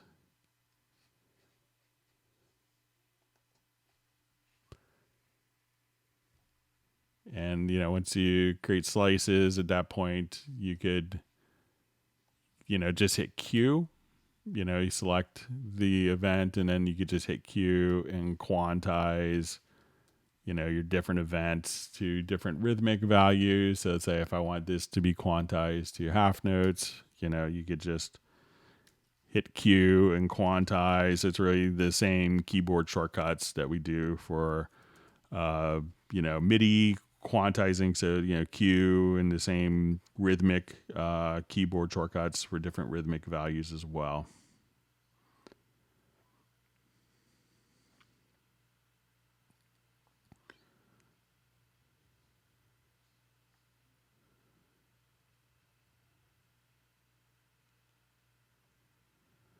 Okay. Just more discussions going on.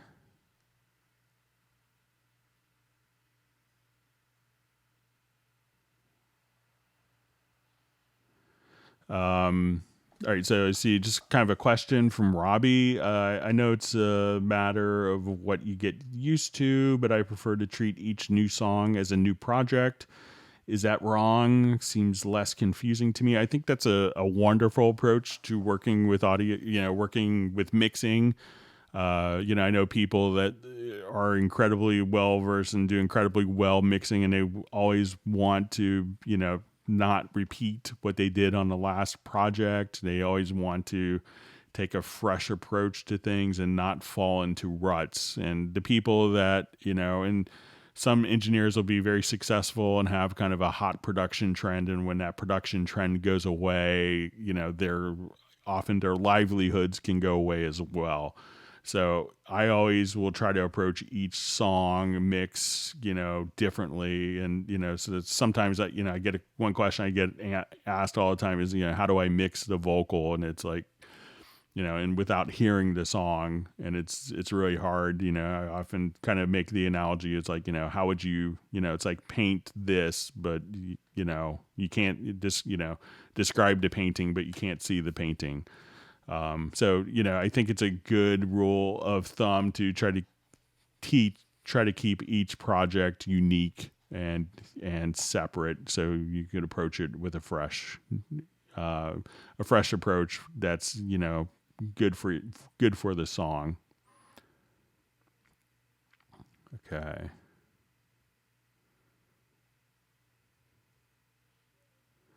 Okay, so question, how do you delete automation on a track without deleting the whole track? Okay, so let's say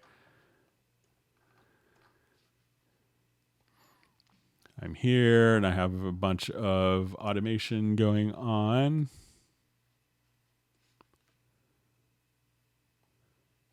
So there's a couple of things I think you do in the automation panel. So let's say if I wanted to, I think we could say delete all automation in project or delete all automation in selected projects. So, you could just come here and, select the automation and hit the delete key. That won't delete the files. Or from hitting F6, you'll see this little, and there's a keyboard shortcut for this, or you say, this track is selected, delete all automation on selected tracks. And that's another approach. So those are probably the two most direct ways.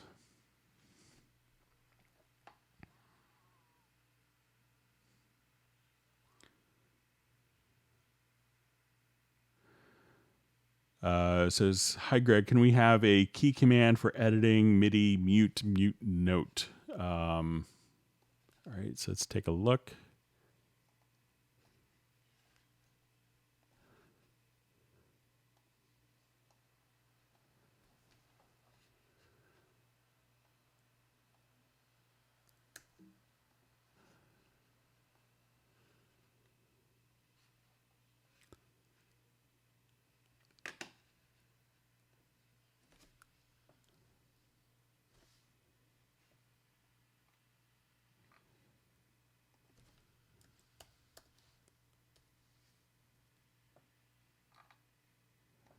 All right, I'll just see if I can find it. Just doing a quick search.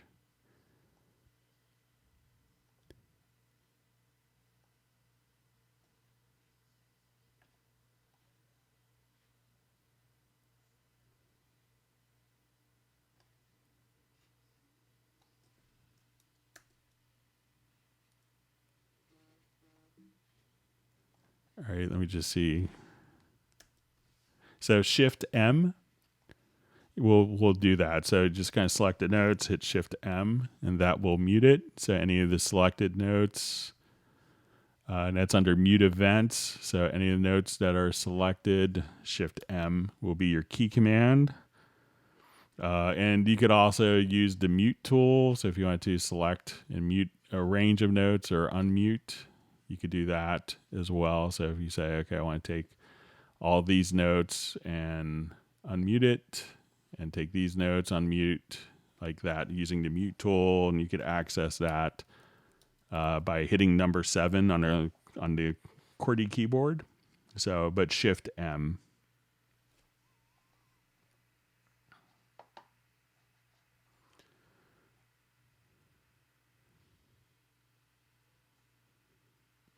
Okay.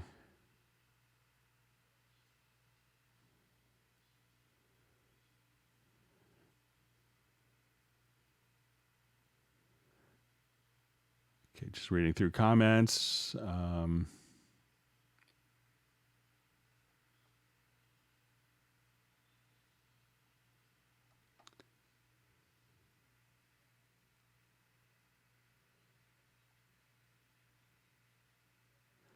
right, so we have cheers from Leipzig. Always wanted to go there.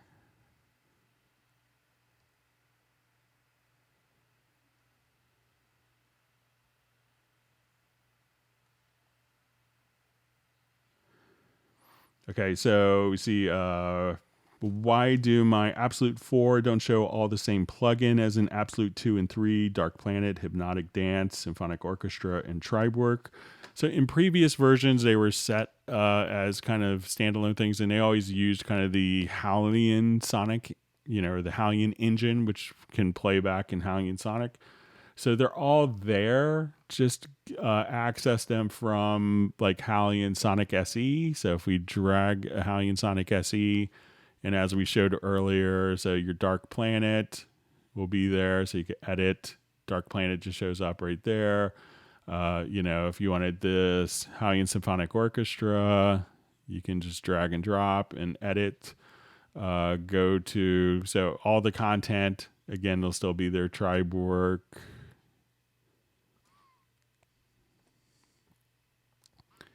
And let's come over here and also see what the Hypnotic Dance. So it's just been probably just a little differently organized than before. So now we just come over here. So you can see they're all still available. They just show up in the Hallian Sonic SE to make it a little cleaner.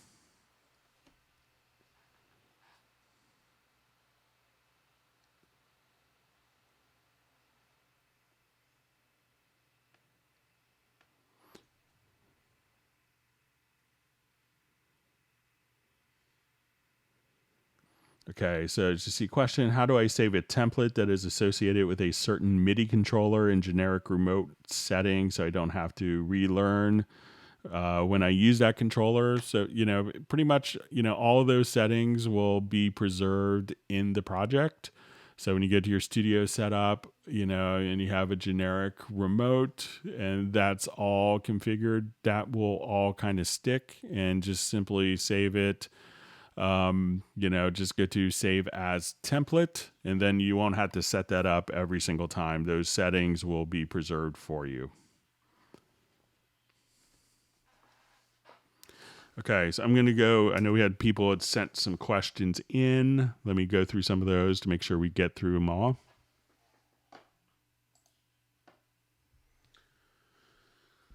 Okay, so we had a question. Why should I use a mix console snapshot if I lose automation? Sounds a bit counterproductive. We could think of a snapshot, think of it as it is a snapshot. So when you do a mix console snapshot of, what the mixer is going to be doing. So, you come over here, you take a picture of what the view is, and that's not going to incorporate automation, because if you have a different snapshot, and the automation is written in, that could completely negate everything that's in the snapshot. So let's say I take a different snapshot and now I want to recall where we were. So I'll just kind of come right over here and then have those particular settings automatically recalled for you. And we could think of it as, I like to do snapshots often as I'm building the mix before I start doing a lot of automation. And it's just like a picture doesn't store a film or a movie or a video. So you could think of it kind of like that. So, that's kind of the intention, is like as you're building up stuff and you're like, oh, a lot of times, I see people, and I do this trick as well, where I'll build up a quick rough mix and then, get everything kind of set up with a fresh perspective, tear it all down, do a completely different mix and see what results I get, tear it all down, do a different mix. And I may say, I like, the second one better for the drums, the third one better for the vocals, and the first one better for guitars. And then you could kind of mix and match and find those different sounds and then go into automation after. So that's how I approach it. But it's just like a snapshot doesn't include video, like a photo doesn't include video. So in the second question, sometimes my Control plus mouse wheel and Shift plus mouse wheel functions for scroll back and forth, and zoom out on the track view seems to occasionally stop working.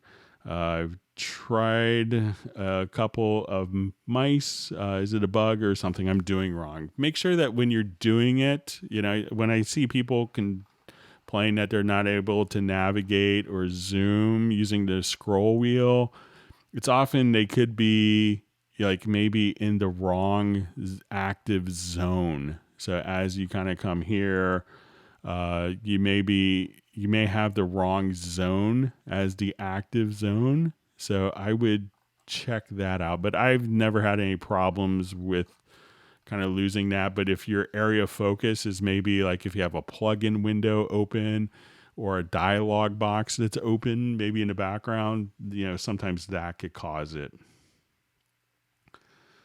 Okay, let me just jump to a project here.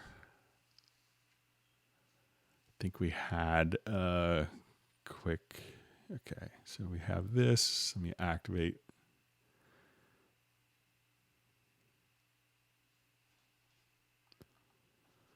Okay, so here I have like, a VCA fader and a number of different audio tracks, and my VCA fader is called guitar. So it says, sometimes I've noticed that when I create a VCA fader and change the name in my mix console, and when I go to the track view, it still has the default name. It's also the other way around as usual.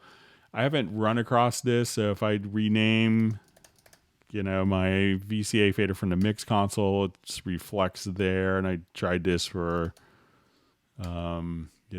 rename it here in the track, it's reflected there. So I tried, various times, over about 20 minutes to try to get it to malfunction. I wasn't able to with that. So, but if you have a project that you find it doing in, you could send me a link at Club Cubase at steinberg.de. Okay. It says, I usually write songs in Cubase by playing guitar, bass, adding a VST drums, and that's all good. But let's say I want to add some other VST instruments, let's say a piano, but I don't play piano, keyboard, piano. I understand I could add what note I'm playing in each bar for the chord assistant and make the piano sound follow the notes, but is there a way to set the key of the song in Cubase in a way so that I could play the MIDI keyboard freely, and any key I press in the keyboard will be in the key I set for the song in Cubase? All right. So there's a couple of different ways of doing this. Probably the easiest way is if we have, let's say we have a chord track here. Let's say, D to E major, A, or D to E minor, A, and G. So D major, E minor, A, and G major. So I'm going to make sure I'm going to click on this icon. We can see that this automatically, from the chords I put in, determined that it's D major. So I'm going to go to a particular track, and I think I have. So I have a little organ part lined up here, and I'm going to go to the chords window, and then you have this section here called Live Transform. You could have it automatically restrict directly to notes or scales, or to chords or scale. So I'm just going to choose scales. And even though I'm in D major, I'm going to play just a C major scale.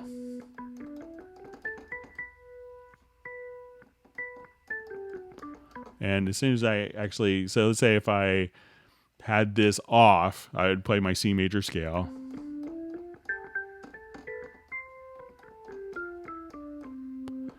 But now I'm going to just go ahead and record, and I'm going to set this to scales for my live transform. So as I do this,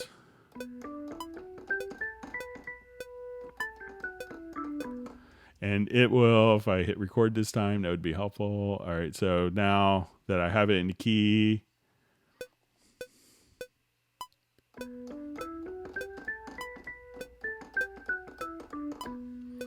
so now every note in real time has been live transformed to automatically be in the key of D major. So when we look at our notes here, you can see that I just played a C major scale. So all of my C naturals either went to, B or to C sharp, and my F naturals went to F sharp. So go directly to, make sure that you can see this key indicated here in the chord track, and then on the MIDI track itself, on chords, just go to Live Transform, and you can set it directly to scales.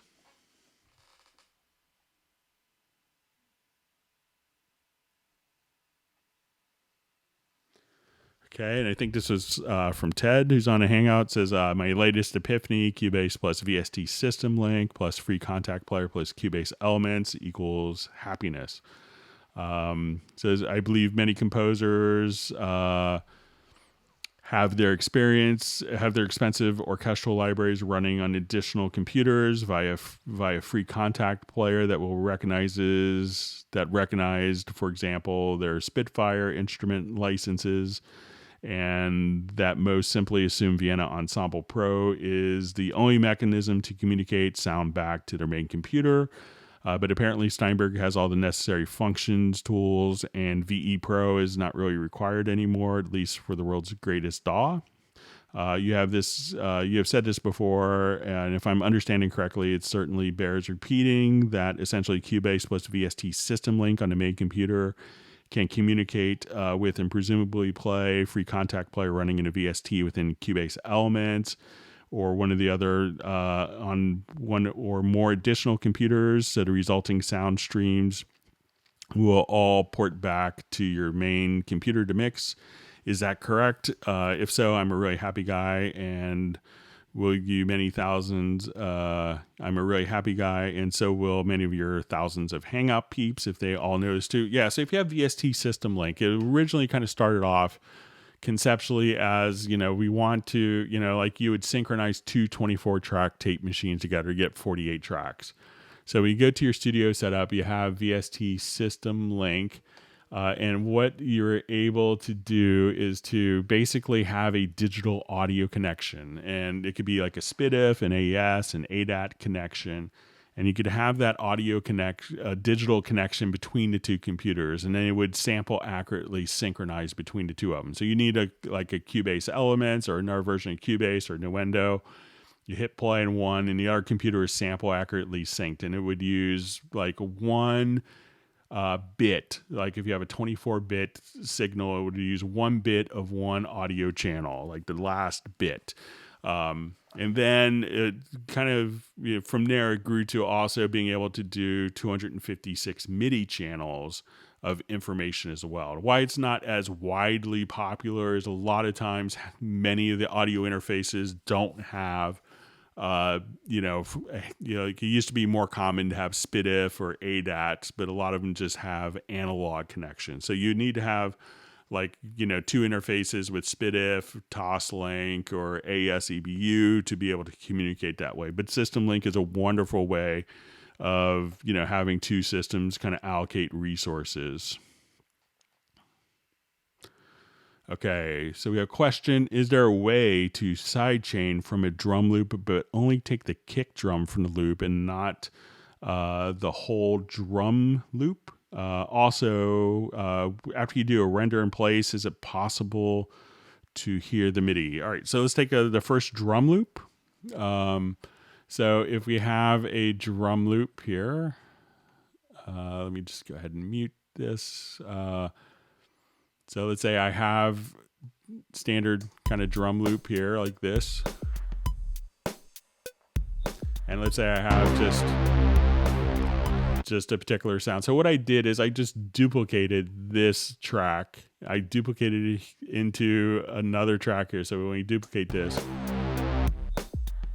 but this track, what I did, I set it to route to no bus, but I'll just set it to stereo so you can hear. And what I did on this particular track was, as an insert, I just ran a multi-band compressor and I soloed just a one band. So all you're going to hear is just that one particular band. And then this I ran as a sidechain input. And I could set this to output to no bus, so it's not being duplicated. So now if I wanted to do a side chain for the synth part here,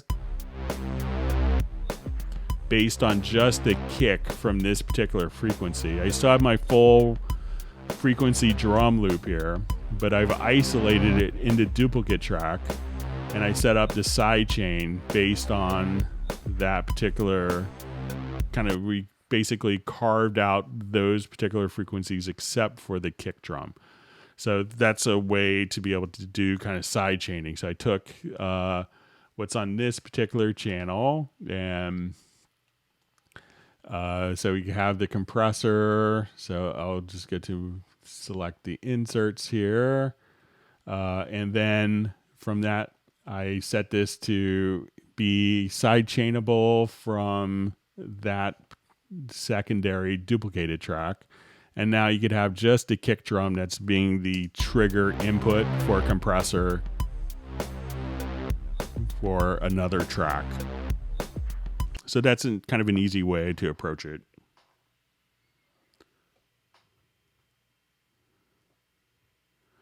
Okay, so this was from Matt, and I'm not sure what the question was. So I'm not sure, maybe if Matt may have to email me after. It says, I'm 1 month new to Cubase Pro 10.5 and using a series of drum percussion controllers from alternate mode, the Drum Cat. So it's kind of a well-known drum pad controller. You use kind of drumsticks with and connect pedals. It says every pad in the controllers are completely programmable to every nuance. I have pad toggling.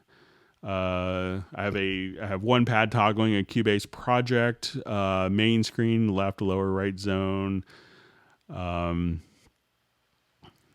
back and forth between the view and the mix console view. Another pad toggles the view above the tracks, even aligning the recorded MIDI information from eighth note, quarter note to eighth note, 16th, etc., back and forth to 0, 0, 0, or back to 0 view, again back and forth with successive hits on the pad in each instance. I reached out to tech support at alternate mode, no answer yet. Any idea where to begin looking into this from Cubase Pro 10.5? If you have, it sounds like you have everything kind of configured. So I'm not sure what the question is. And maybe if you want to email me, include your email address and I could respond. But, if you have that set up, you could have these, if those are sending out different MIDI messages, all you have to do is go to the generic remote and pretty much, all those different functions can be mapped from an incoming MIDI message. But if there's a particular MIDI message you're trying to let me know, if you could email me, Matt, and just let me know, because just from what was sent, I'm not sure what the question is. So, and please include your email address, and I could get back to you. Okay. Another question. In sampler speak, round robins are several slightly different articulations of the same note. But with Steinberg's advanced VST3 note expression, can't we achieve the same effect only in reverse, where playing a single sample would sound like many different samples? If, for instance, velocity could affect cutoff or resonance. I could be wrong, but on page 926, the graphic looks like that's an option. So when doing this, I think, it could make a difference for like a synth part, but if you're doing kind of like an orchestral thing, and what he had pointed out is when we go to, let's say, the editor, and you have different note expression controls, and here you could, have, individual panning, on a note by note basis. So if I wanted to have another note here, I could double click here and say, I wanted this note, if I have volume selected, I can now just double click on this one particular note and draw in volume changes that are independent of the volume changes on this note. So, and let me just turn off snap so we can kind of draw it in. So this way you could have different controls. And while you could do this for different things, I think, generally round robin is like if you have like a string sample, it's playing like a series of 8th notes or 16th notes, that it would naturally kind of cycle through different samples, so you don't kind of have the same exact sample every single time, as a string player would play it slightly differently. So while you could do it, I think generally round robins are going to be used more for kind of orchestral stuff, to make it sound a little more realistic. Okay, so I think that's for our questions that were mailed in. Let's jump back to the main timeline. Thanks for everyone's patience, and there's always lots of questions we don't get a chance to get to. But let's take a look. We got a couple more minutes before we wrap up, before we start losing all of our handy closed captioning for different languages. Okay.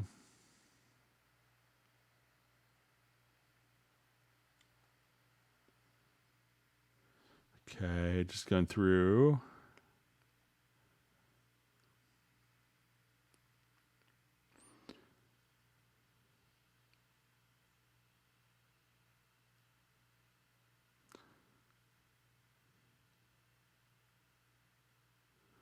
Okay, so it says, how come I get clicks when my CPU isn't pegged at 100%? I have my VST samples on NVMe drive and quad-core 4.2 gigahertz CPU with a better audio interface, allow more concurrent instruments. It's the CPU performance of what you see on like a computer monitor, is kind of a bit different than what is needed generally with a DAW.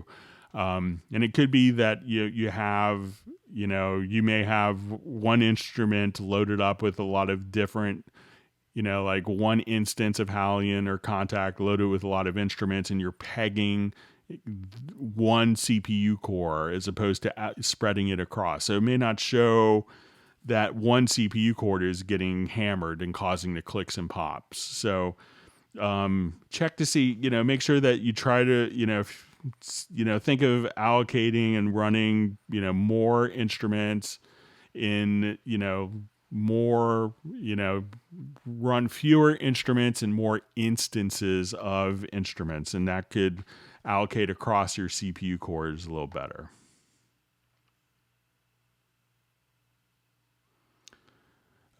So I see just a comment, interesting to see no colors on the channels in the mixer. Looks so 2018. So, pretty much all the, so when we go to our mixer here. So with 10.5, the mixer is colorized. So you come here, and it's just a preference. So you go to your preferences here, and we go to user interface, and then you could choose to have the mixer not colorized like that, or you could choose to have the track colors automatically convey and carry over, and this could go throughout the entire mixer as well.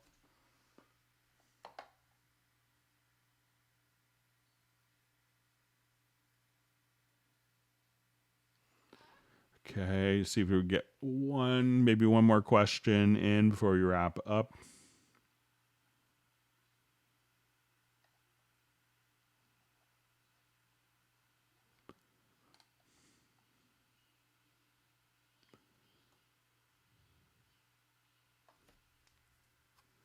Okay.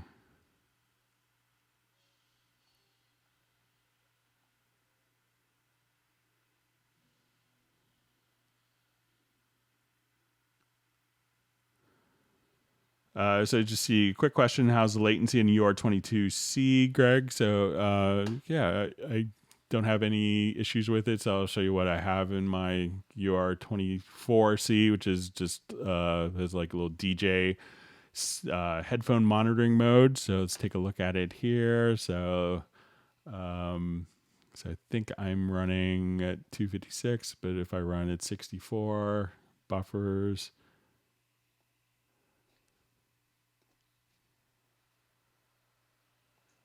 so I could get it down to 32. So I get the round trip latency at 2.5 milliseconds. And I just see, it runs very well.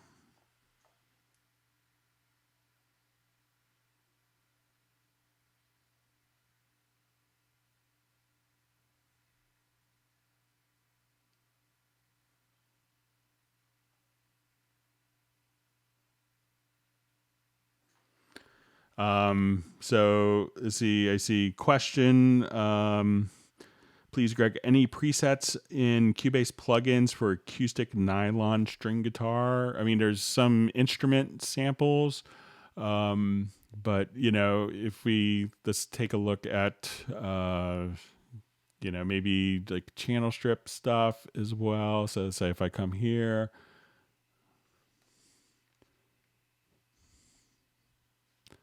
here's acoustic guitar clean, so you may not say the nylon guitar, but, so if I wanted to go to, different channel strip presets, we could see all of these that come with the program. So some of those should definitely probably work for you. Well, we're going to wrap up because I'm going to lose my closed captioning and we'd be going for 3 hours and 58 minutes. We'll be doing our next Hangout next Tuesday. If you have questions, you can please send them in advance to clubcubase@steinberg.de. So we'll do Tuesday at 1 o'clock. I want to thank everyone for all the great questions and discussions. And please, everyone, have a wonderful weekend. Stay safe and healthy. And we're going to see you on Tuesday. Take care. Bye.